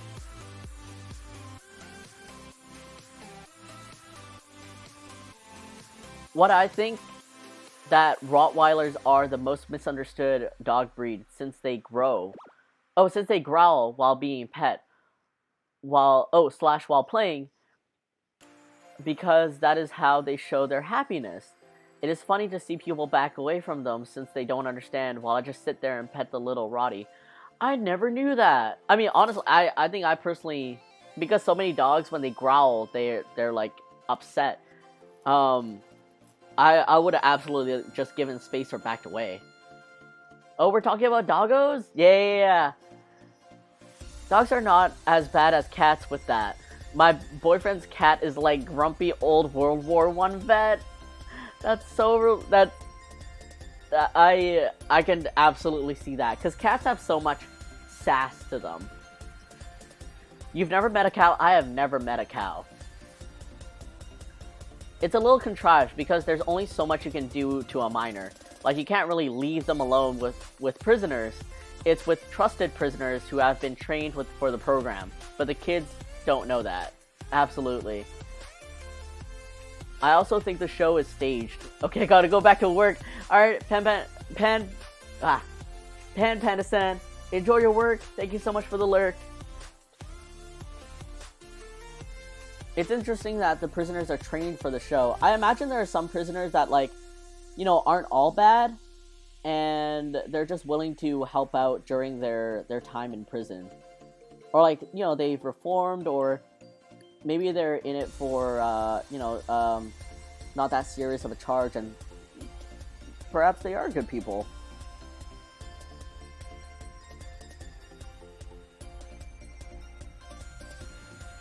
Alright, let's see. How does this neck roll work for Puglie? I want to make sure, like, he doesn't look like he's getting strangled. But he has so much punch. If he's being pulled this way, then I'm gonna recreate how the punch just kind of goes over. Because all I want to do is write no. So I will make that room.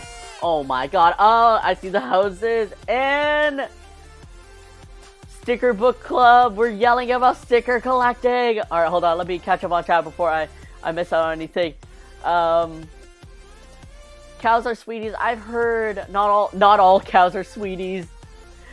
I get sad when Rotties or Pity owners feel the need to move aside from me. Like, although I'm a small girl, I still want to pet them. But it sucks they have to do that because of their past experiences. They didn't want confrontation / a stranger being mean to them and stuff. Oh, I rarely see Rottweilers, or pit bulls for that matter in my city. So I missed out on so much. Sticker book club, we're yelling about sticker collecting. And hello. Wait, what do you mean there's a double raid? What? Wait, what's happening? Oh my god. Oh, Bad Carrot. Hello, Bad Carrot. Thank you so much for raiding and for trusting your community to me. And thank you so much for being here. And for all of you that are putting along. Oh my god, thank you so much for coming. Oh, your new emotes. Wait, and did you get your sticker books already? Did you get your previews or whatnot? I'm gonna raid and run to go eat, but I was telling everyone about our sticker book pack because my books have finally arrived. Yes! Oh my god, I can't wait to see your social media post. Please don't stay. Please go eat. They launch April 22nd. I think I might be on a plane at that time, or it might be before a plane. But regardless, I appreciate you, love you, and go eat. Don't get out of here. I will see you soon, alright? Bye! And sticker books look great. Oh, I can't wait to see. I want to see.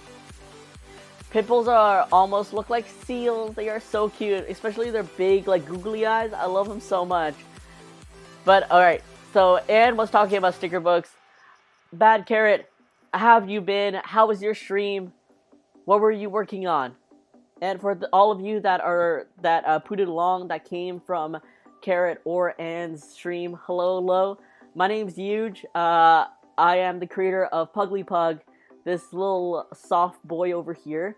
I don't actually own a pug. I really want to one day, but until then, I created this little guy to fill the void in my heart. Oh, where do I pet? Where do I pet Puglie? Where do I pet? This guy. There we go. So right now we're just drawing, as you can see, Puglie being pulled on a leash, but inspired by the sheeps that do not want to go. And here we are. And we were talking about dogs and misunderstood breeds and people being bad pet owners. Good, working on a draw this in your style for Oak Cheese Witch. Aww. One of these days, I will clear out a time to do a draw this in your style challenge. I see that trending a lot now. Just other people putting stuff up, and I want to draw other people's art, and I also want to put Puglie out there. I want to see what people interpret Puglie as. Puglie is so cute. Eddie, thank you so much. He's just a little soft round boy. He doesn't know much of anything. I guess since there's not much on the screen right now, here's a little backtrack on what we've been working on, or what I've been working on / us. Here's the aw heck Puglie. He's an angry boy. I also have an emote of him, and I'm gonna have text that says aw heck, like aw heck down here, and it's just him flipping a table with a perfectly fine donut on it, because Puglie's not one to reject food, so if he's willing to throw off this food, he is very angry. We also have this yikes Puglie. It's kind of reminiscent of that meme of the monkey side-eyeing. And it's just gonna have yikes written right under here. And this is something that we are gonna vote on. I think I'm gonna put it on my Twitter and Instagram. If you want, it's on the top right corner of the iPad for what my Twitter and Instagram is. There's 3 choices of text: called out, personally attacked, or emotional damage. And we're deciding between like the 1 hand or the 2 hand. And where did the other ones go? Oh, I hid them. And irrelevant, a happier Puglie, one that's kind of like looking up, expecting, almost like, may I have a treat please? And then the second one is he sees the treat and he's so excited, he just can't wait to get it. And so now we're working on sheep Puglie, just a Puglie that's just straight up no. I got a raid to run to, got a class to prep for. Enjoy, have fun with your prep, enjoy your class. Thank you so much for the raid, Carrot, and I hope to catch you next time. Take care. I haven't done one in a long while. Puglie is best boy. Thank you so much for being here. Take care, alright? But yeah, once I get the sketch of this established, Kiana, thank you so much for the alert. Have fun with your food, work, or existential crisis. Once I get the sketch of this established, I think I'm gonna hop over and get some dinner and continue working on my night. I was gone for like Monday and Tuesday, so I have some stuff to catch up on. Mainly just shop orders, but I only have a few, and it's not gonna take me too long to get to all of them. Alright, so here's the folds. And this looks a little bit too unruly for Puglie's folds, like a bit too large. It's like he's a melted ice cream cone. But let's see how we do here. And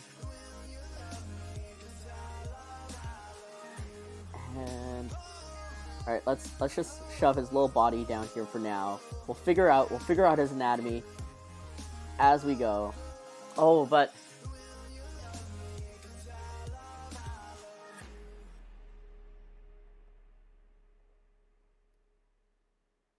what was I gonna say? My train of thought just like crashed and died.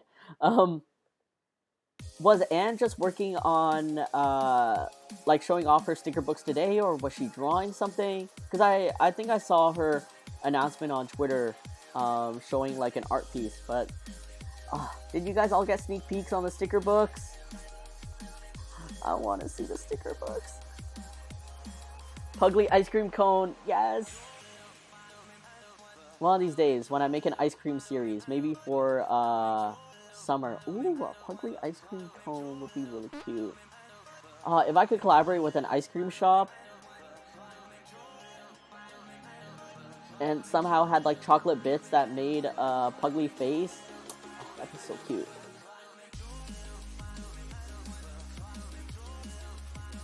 But a little earlier when I was talking about memes,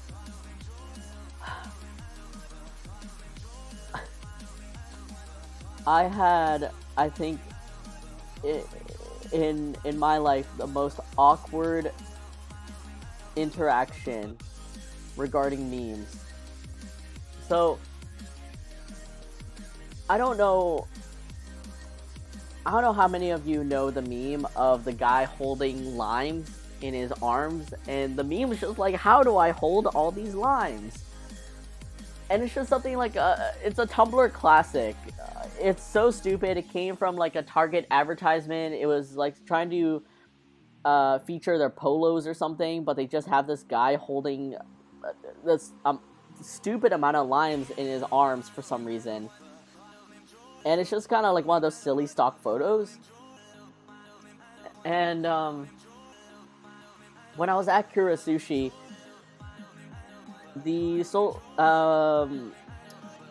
think like the marketing manager or something along those lines came by to say hi, and I was really grateful to meet her and just thank her for the whole opportunity. And then she asked if like we could take some photos, and I'm like, yeah, sure, of course. But she didn't have ideas on what I should do for a pose. I didn't have any ideas for what was expected of me for these photos. So all she had were these tiny toys, like the rewards from Kura Sushi. And at some point, like, the toys were just, I had both my hands out, and there were just all these, like, toys on my hand. And I was making a reference saying, like, this is just like the limes meme. And she didn't recognize it at all. Like, she was like, oh, the limes meme? And I was like, yeah, it's this meme of this guy that's, like, holding all these limes in his arms. And the meme is like, oh, how do I hold all these limes? And she's telling me, like, oh, I don't think I have ever seen that before. And I was like, oh, really? It's such a classic. So when there was, like, a little moment, I quickly Googled, the limes meme. And then I showed it to her, and I was like, yeah, it's this meme. And then she's, like, looking at it, and she was, like, just like, dead face looking at it. And she just awkwardly said to me, like, oh, I don't think I understand this type of humor. And I just, like, my soul left my body, and I'm like, oh, I'm such a weirdo. and I'm like, oh, yeah, I don't think everyone, like, really gets dry humor. I don't even know if this is considered dry humor. It's just memes, And so I'm like, all right. Oh, back to photo shoots we go. That's just what I was referencing. She was doing Tiny Town, then discussed and showed off her sticker book towards the end of the stream. Are there more Tiny Town citizens? Houses? The best use of stock footage memes, in my opinion, still is stock tales. It is just the most random stuff thrown together in random storylines. I think I've seen a couple of those before, and they're so entertaining. I think we're thinking of the same thing. I didn't know if it was like stock tales, but I know when people like make stories out of stock images, and they're so great. They're so creative. But it's funny, right, Butai? Was she an older person? Honestly, she looked the same age as me. Like, for context, I'm 31 years old, turning 32. She couldn't have that much older or that much younger than me. Just like the microwave meme, not many people get it. Like, are we just built different, guys? Like, this type of humor? We a whole category? Like, what do you call our type of humor, guys? Like, are we memes? Is it dry humor? Is it awkward humor? Is it just like not a fun meme? Is it not a good meme? Like, I get it. It's just silly. It's like, look at this stupid image. Like, even before I knew it was like a Target ad, I was like, why was this chosen as a photo for something?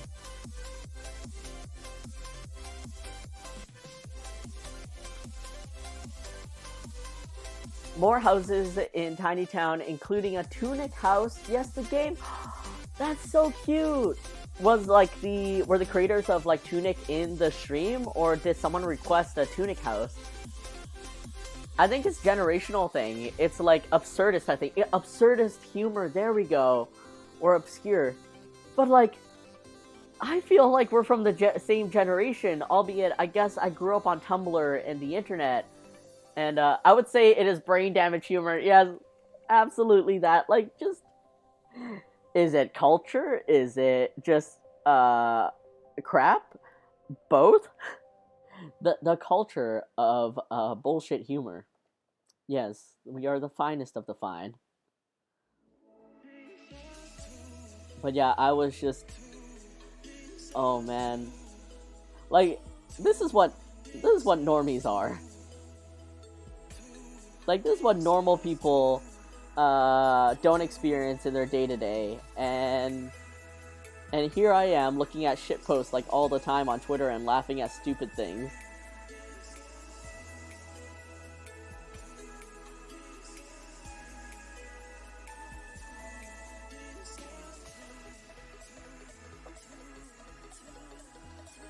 Dopa meme, oh my god, Vex Black Cat. It's definitely internet culture too, yeah. You gotta be into internet culture to get it. It's so wild how... Like, how is it that we developed this, you know? What is it that molded us into thinking this was funny? Aside from brain damage from the internet. Like, how do we explain it's funny because it's just so... It is absurdist, you know? Like, why is this guy so happy dropping all these limes that he's holding in his arms? And also, who the hell put all those limes in his arms? Like, we have so many questions.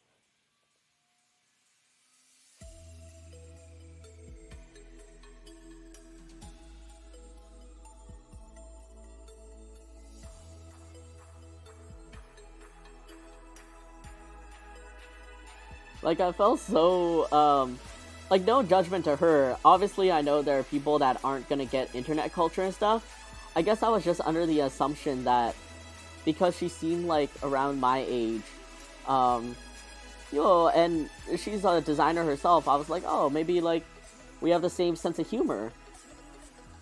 So at first, when she didn't recognize it, I'm like, okay, that makes sense. Like, I'm okay with you not recognizing it because... In the grand scheme of memes, I feel like it's pretty obscure, and not many people reference it. But then when I showed it to her, and she was like, "I don't think I understand this type of humor." I'm like, "Oh, JK, I'm just a weirdo." And the collaboration ends.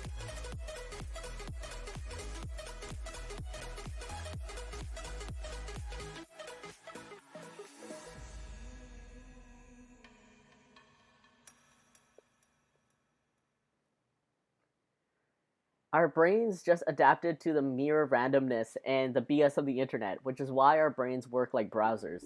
We have 40 tabs open, 35 of them don't load properly, and we can't figure out where the damn music is coming from. Karma, that's so good. That is so good. I guess, yeah, it's wild. Ooh. Thank you so much for the hydration, Pugs.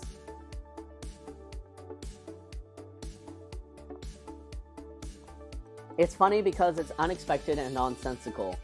Totally random. it's like how we awkward laugh in the weird and confusing situations, only more extreme, or something like that. I totally agree with you, and definitely in like the 09s or something, 08s. That was all like Smosh, Ryan Higa, a bunch of like up and coming YouTubers. That's all the humor was, like randomness.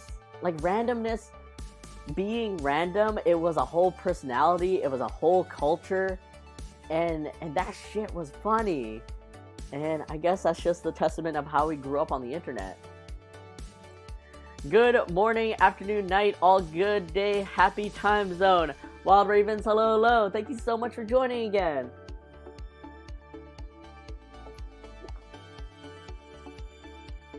Isn't that just ADHD? Makes sense. Also makes sense. Alright, I wonder how... Like, how do I want Puglie to be sitting or like representing himself? Just a default dog pose, or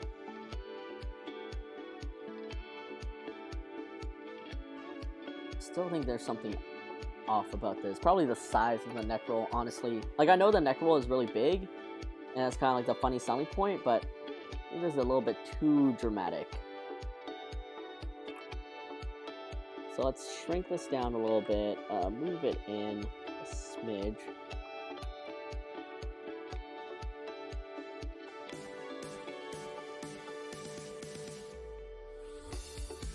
But yeah, I mean, now looking at the videos that were all on random humor and stuff, it feels, I mean, it's pretty cringe. And you wonder, like, oh, what was so funny about this? But I mean, I know for a fact that I laughed my ass off on so many videos that had that random humor, things popping up, absurdist statements, and, you know, things being said at the wrong time, or like nonsensical things. That was a good times.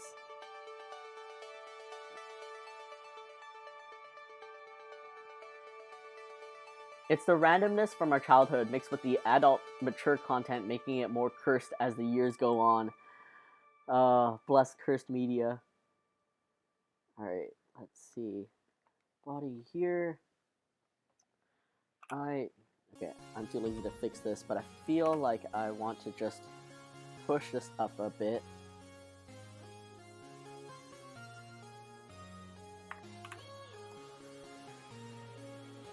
Oh man, I don't know how many of you here use Pretzel Rocks for your streaming, but I just found out that, like, they locked... First of all, they have a lot more stations, but I think they locked a bunch of stations now, so that you have to buy Premium or Pro or something to unlock the other stations. And when I first joined, the Happy Station was a free station, it was just there. But now when I went over to look at the stations, I noticed a bunch of were locked, and then I looked and saw that the Happy Station was also locked behind a paywall. But I'm basically grandfathered in, so now I can never change my station. Which I don't mind, because happy EDM is my vibe, but I just found that really funny. I was like, oh, can't touch this anymore. Like, I don't want to lose my spot. Also, Vine took the whole genre of humor equals randomness to the next level. Absolutely that. Like, that era with Vine, if that era, if TikTok existed in that era, or our era right now was this humor, and we had TikTok, like, oh, it'd be all that. And I feel like we kind of have it. Like, some people do this type of humor even now, and it works. It's still good.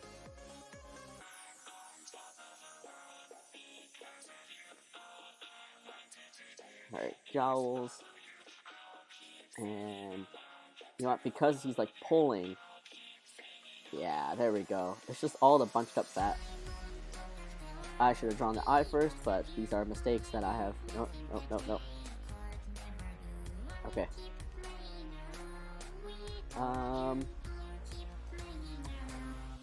What do I want to do for this? You know, I'll do the eye on this side.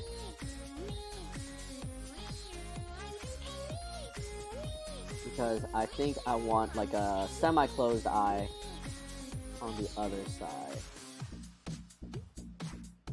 And that way it can, like the cheek can be bunched up without affecting the eye too much. Oh, he's so upset.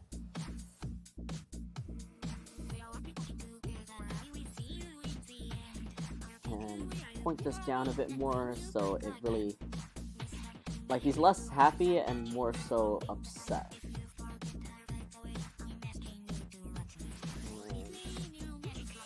And push this over here.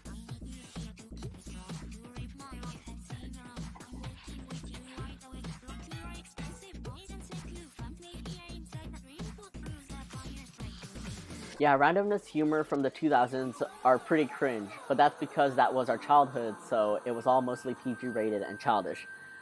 Super fair. Poor Puglie getting neck collar.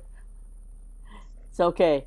He has enough softness around him to protect him from anything. I still have to get tested for ADHD, etc., because I just want to know how to work with my brain and the random stuff going on in there. Is it like tougher to get an appointment to get this tested, or is it just kind of like you haven't had the time is all?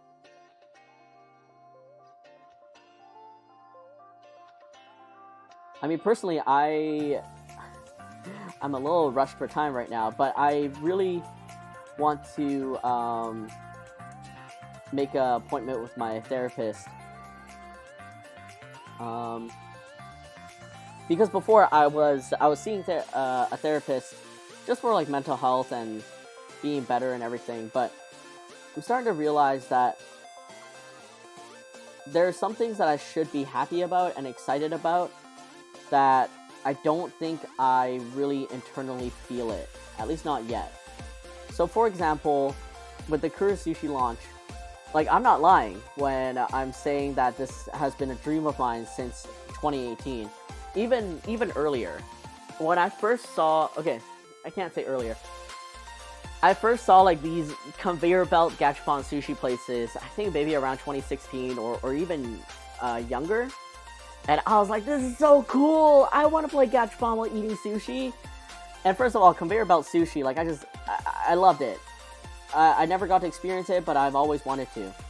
2018 was when I went to Japan with my girlfriend, and that's when we experienced the gachapon revolving restaurant sushi.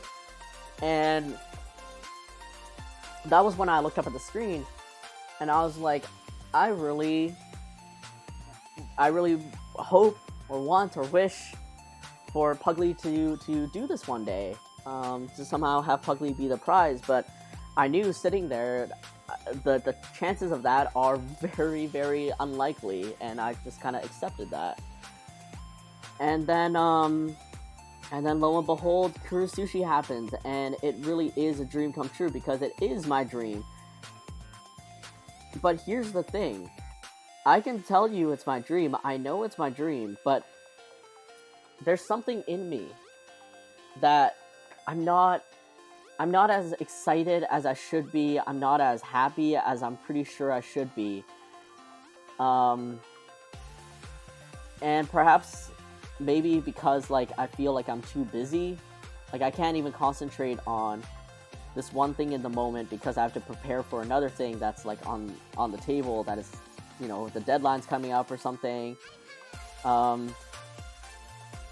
But even if I give myself that assurance that like, look, I'm gonna get it done, this is easy peasy, I still can't feel it.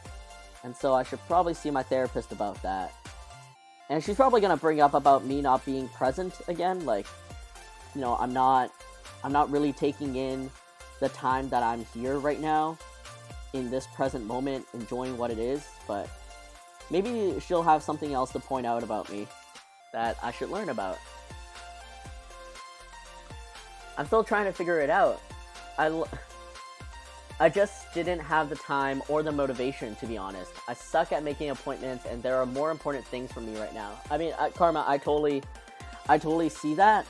And yeah, it's definitely, like, not to, again, not a medical professional by any means, but this is definitely something my friends with diagnosed ADHD mention, like just appointments, getting around to them, and even just like picking up the phone or going on the site to do it. It takes a lot of planning beforehand, almost like mustering up the courage. Not that this is a scary thing for you, but it's like mustering up that energy to do it. That you have to set into motion. So I totally get it. I love conveyor belt sushi, and conveyor belts are so adorable, right? Maybe the surrealness of it hasn't let it properly hit you yet. I mean, that could be a thing, like just the fact that like this happened, it's like, how is it my life? Like, even when I was in LA and I was walking around, like, doing touristy things or just soaking in the fact that, you know, I'm in LA, you know, I was listing off things that I was thankful for and that is just incredible that I'm experiencing. And yet, I can logically list off these things, but the feeling of that gratitude is somewhere is missing. And like, obviously one therapy session is not going to fix this, and there's no magic bullet for it or something, but you know, the faster I get to... Sage Roseworth, thank you so much for pooting along.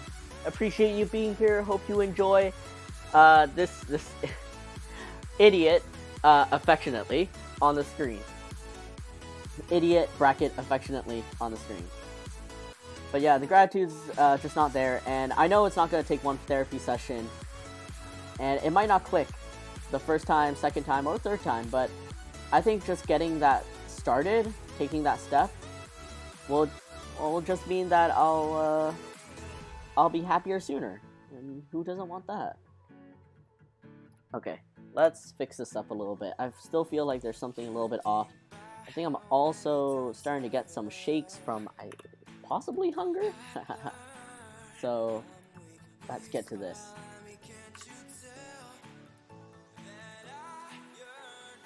Ooh. Sorry, missed some chat here. I feel that's so hard. Yes, it's really hard. I love it when dogs do that. I never thought I'd be able to experience it, but my dog Scooter did it like one time. Oh. But yeah, Michelle, like, I have bad phone anxiety, and executive dysfunction can be debilitating. At least for me, it is for sure. And then you have to actually remember to do the thing, and when the thing is and where, and just, I know. That's why I have so many, like, lists, calendars, reminders, even the smallest detail to go into planning something, I'm like, write it down. And I hate phone calls. I hate phone calls. Like, I am great with face-to-face because I love reading body language. I want that as an extra thing to communicate to me what's going on. And then my second favorite is text. Because especially if, like, I'm not there and I can't give you my full attention, then text at least gives me time to process maybe like what you said. It gives me time to respond to you when I have the capacity or energy to. And it's just like something I can reference back to. Like, oh, what's the information that something was said to me? Oh, okay, I can find it. Phone call, voice call, even voice call with webcam, absolutely hate it. Like, I cannot do that. I can't read your body language. Like, streaming is different because at least you guys are writing in text. I have time to process it. When I look up, I can, like, read it and reread it and stuff. But with voice calls, it's like I have to be paying, like, extra attention almost. It's not that I'm not it's not that I'm not giving you my attention or that I'm not listening to you. It's just, it feels like I have to spend a lot more to really focus on like what it is you're saying. And then it's just like this disembodied voice, and then sometimes you interrupt each other because you can't tell when someone's starting to speak or not. What an awful way to communicate.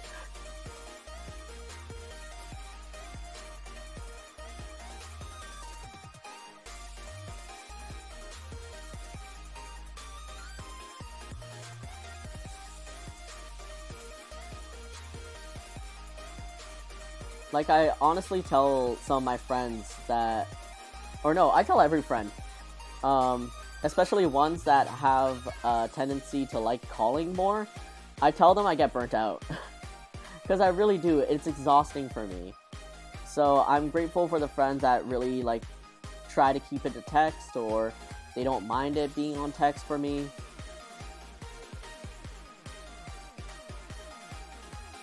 If I have to do stuff like that, I need coffee to get stuff done. Also, being scared of phone calls doesn't really help me with making appointments, which is why I am really happy that many things can be done via the internet. I highly agreed. I started working on the phone call thing, though, during my job application process. Karma, congratulations! I mean, you know, one step at a time, but that's really exciting.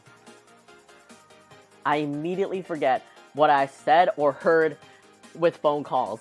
Q-Berry. Absolutely. I'm like, okay, I'm a pretty good listener, honestly. I can retain information well, but a phone call cuts away information that I can take in. Like, if I remember what you looked like when you were telling that story, what your body language was, it fills out, you know? Whereas a phone call is just your voice.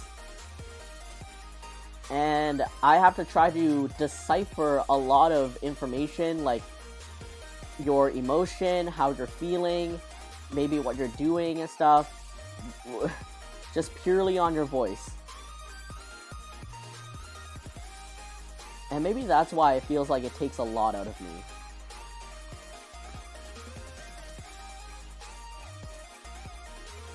Alright, let's see how I want to do this.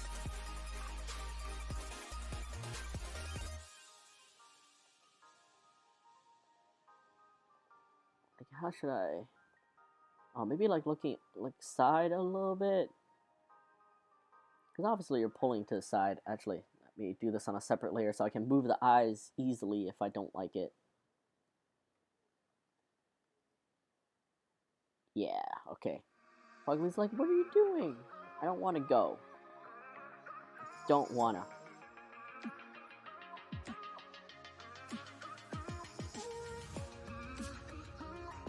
And what if I tried maybe less of a, like, this is squint, but it still looks kind of happy. So what if I tried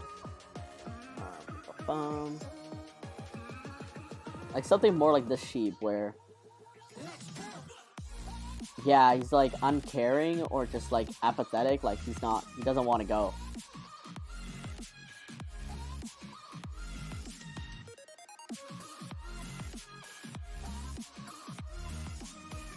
Yes, everything you said about phone versus in-person in streams. I hate not being able to see a person directly, since I love psychology and being able to read a person's vibe from other things than just their voice and text. I have no problem with friends calling me since I know that's an urgent... Oh, it's urgent then. Yeah, absolutely. Like, if friends call me, then yes, I know it's urgent. But I do have friends that like would rather have a conversation, like just a normal conversation on call, and I'm like, no fam, like I am here in my point in my life where I'm gonna prioritize myself and I'm going to take care of what I'm comfortable with. I'm willing to go out of my comfort zone for friends, for sure, but like I am now working on not overextending, and this is where I'm gonna put my foot down and take care of myself. Hungry Matcha, thank you so much for being here and for putting along. I appreciate you, and I hope you enjoy my stream, this little idiot, and whatever else we're talking about. It's easier to remember things when it's written down and the information is physically visible because my object permanence sucks ass. So yeah, doing things through text or online is so much easier to follow, process, and remember. Yeah, like if I forget an appointment, which I do, having an email or just a history of text to show me what I did, absolutely crucial. Viocado, thank you so much for being here. Thank you so much for putting along. I hope you're well, and I hope you enjoy everything that you're witnessing in front of you. Alright, so there's this more like straight-eyed, apathetic Puglie, and there's like a little, like he almost looks a little cheeky here. Like what if I, tilted it a little bit so it looked a little bit more sharper, and more squished. I'm gonna leave that here for now, but let me, do I wanna, I mean, without the leash, it's not gonna make sense, so let's,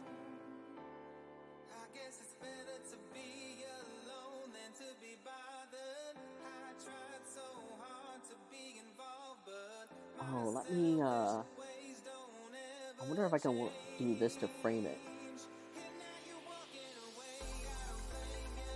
Oh, but if it cuts off there, it might not look like he's being pulled.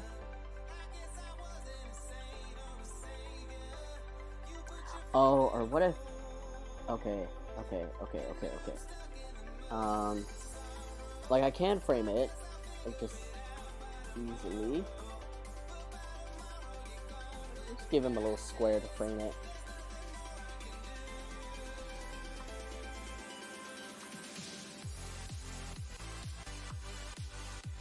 And maybe it's just like a repeating pattern of like no. I think that'd be pretty cute. Mask this.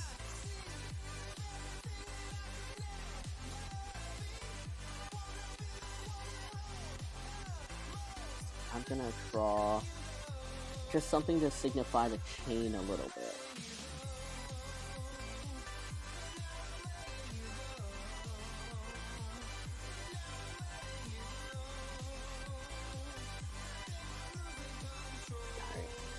I feel like this can be improved a little bit. I feel like the proportions are a little bit off, but this might require me to bring some fresh eyes to this.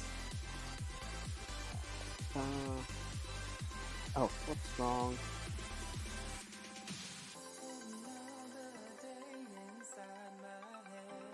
Oh, like what if I bunched up this a bit more? It's not bunch it up, but gave it a bit more thickness.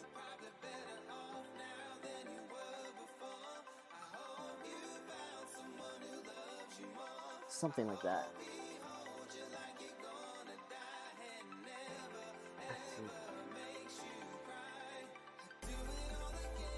Yes, we love to see the self-care. Thank you, Michelle. I'm trying to balance it, for sure.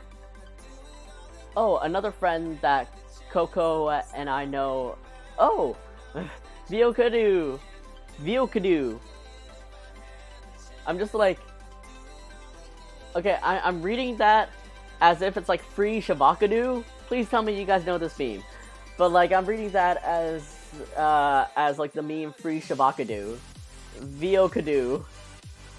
It's interesting because I was good with phones when I had experience in retail, but now that the COVID nation attacked, it has reverted all the progress.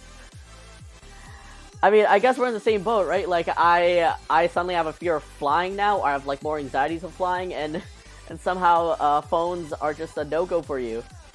The COVID nation attacked, and we're paying the price. Alright, let me do this real quick.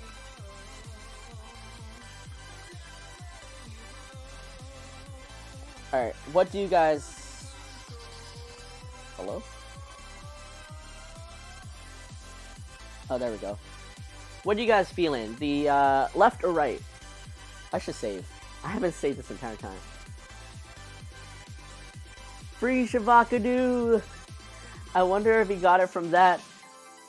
Viocadu.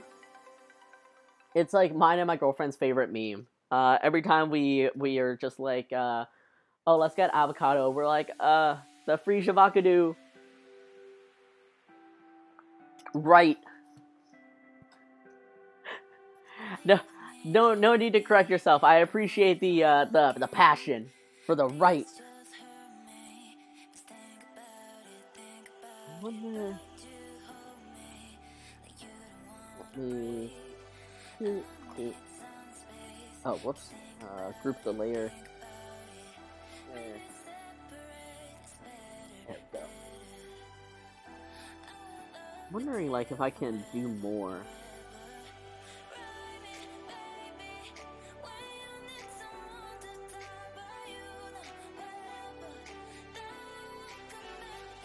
Oh, you know what? Maybe this is it? Is it?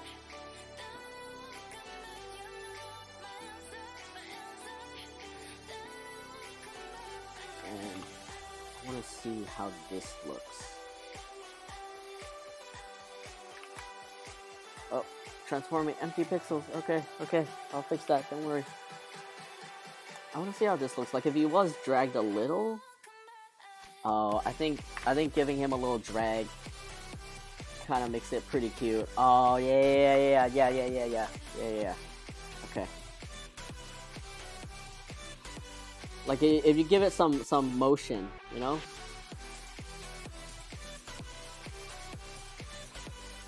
Just a subtle tilt.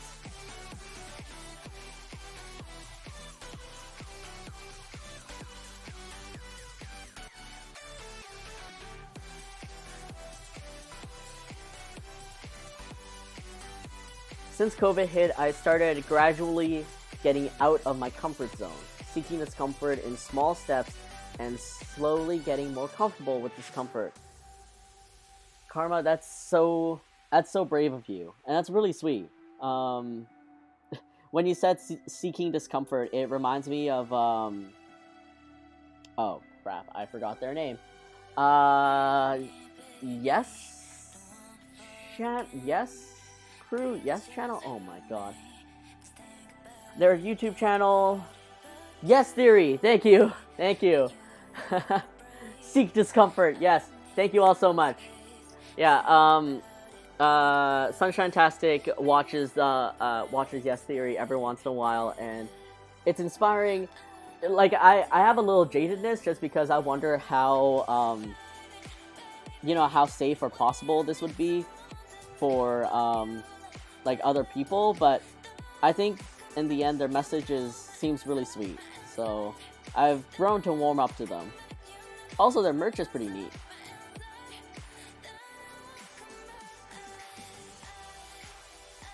Ugh, this is too cute. I want to squeeze the rolls.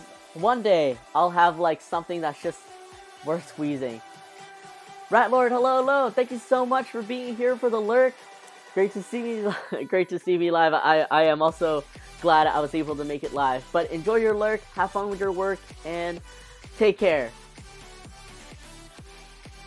They're great. They inspire me to do more things and become a better person. Aww.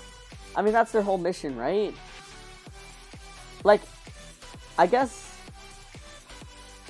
Okay, the one thing I have to ask, the one thing that always errs on me is, yeah, if someone just showed up at your door asking if you'd be interested in, going on a flight somewhere, like, would you say yes? Because that's the idea I'm getting. I wonder if there's more, like, not that it's staged, but there's more legit forms that they do. Like, here's a form to film you, and here's, like, how we're making money and stuff like that. Like, not the numbers, but, like, the media release, or, like, insurance or something, or some kind of contract, so that people that actually end up going with them, can be filmed and they're not completely, in danger.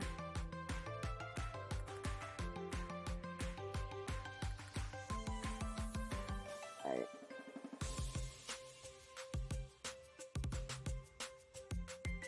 The left one looks more like a wink, while the right one looks more annoyed, in my opinion. Oh, that's true. But, like, do I want Puglie to be annoyed? Like, what if I mean, Puglie can be annoyed. It's like, no, I don't want to go. Like, what if I did...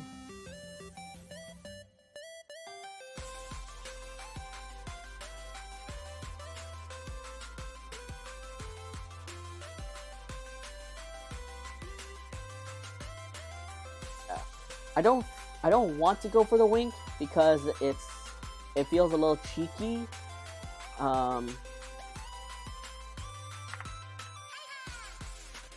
What do you guys think?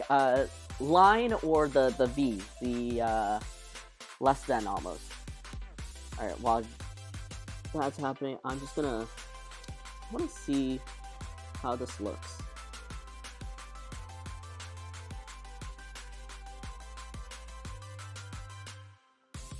Like, what if Puglie's not doing a very good job of not being pulled? One of his feet is just, like, being lifted up a little bit.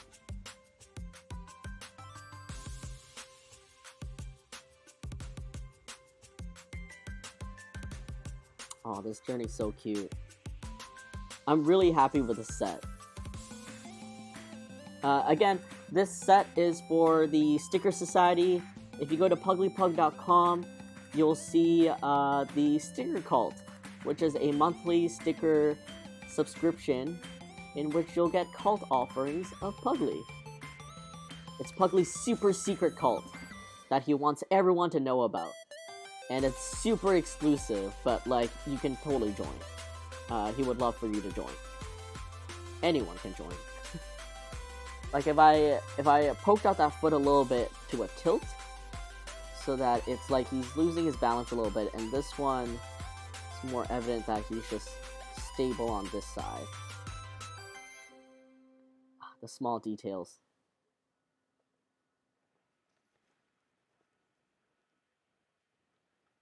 I feel like they do that on the side, but it's a bit boring to put it in the video too, because there is some safety and reassurance needed for these spontaneous things for sure. And that depends on the vibe I get from the person, but I would probably say no, since I prefer being around people I know. Also fair. I think the eyes on the left more so, because I agree with the right is more cheeky. But eyes on the left more so. Oh, so for the annoyed one, like the straight line one. Okay.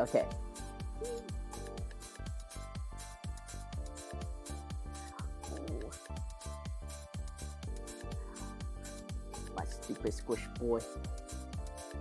Yeah, especially I guess if my intention for this was no, like literally N-O, period, then I guess he'd want to be more defiant. Alright, I'm gonna move this over, where to go? Over here, move this out here, hide this, reposition this a little, and then clean this up because I like the edits I did to the body. Ah!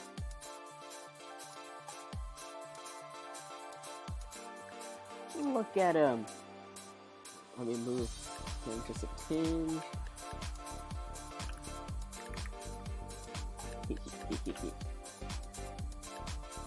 And there you go. I don't know yet if I'm gonna stick to this square, because for me text is like something that I actually have to play with. It kind of involves more graphic design in my brain, so it's something I have to adjust. But oh, this is looking pretty dang cute actually. Like, even if his neck roll is over exaggerated, who cares? It's his neck roll. Of course it's gonna be over exaggerated. Look at him. He's so useless. I love him so much. The left for the annoyed one. Gotcha. Alright. We are hitting the 3-hour mark. My stomach is a grumbly. We welcome all animal neck rolls. The best parts of the animals. Just, so good. Let's check out who to raid. But in My train of thought just like, there's a but in the and there's a fork in the road, and it just died. Let's see. There's... Ooh. Alright, let's... Oh, wait. I can go and do this. Alright, Twitch. Let's see who's on. Thanks for the vibes. No, Michelle, thank you so much for being here. It's great to see you again. Now you just have to find an RL pug in the future. I just gotta live vicariously through everyone's pugs. Alright, let's see. Oh. Stream Raiders. Huh. I wonder what that is. Alright, let me take a... You know what? Let's give Misaki over here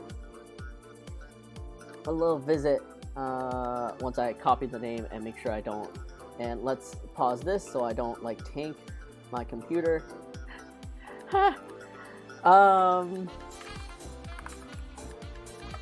Misaki, who's been a long time supporter of Puglie, is playing something called Stream Raiders. I don't know what it is, but if you guys want to join along, that's fine. If you guys want to join along to just come say hi, if you need a raid and run, that's a-okay. But if you want to share some positive energy regardless, more than happy to just see. And I'm just gonna pop in there, say hi, and then I'm probably gonna get dinner because I am hungies. But everyone, thank you all so much. Oh, Catchy, thank you. Ooh. I ran out of water, and I'm out of coffee.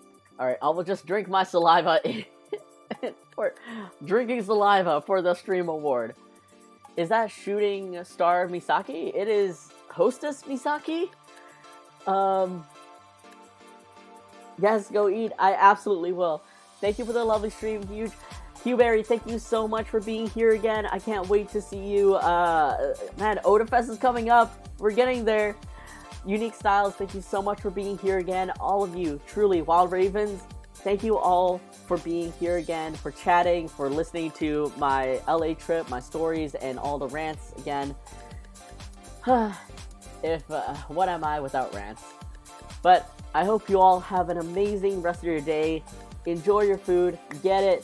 Have a great upcoming weekend. I won't be on stream next week because I'm off to Calgary, but I'll see you guys real soon. Take care, and I'll see you. Bye.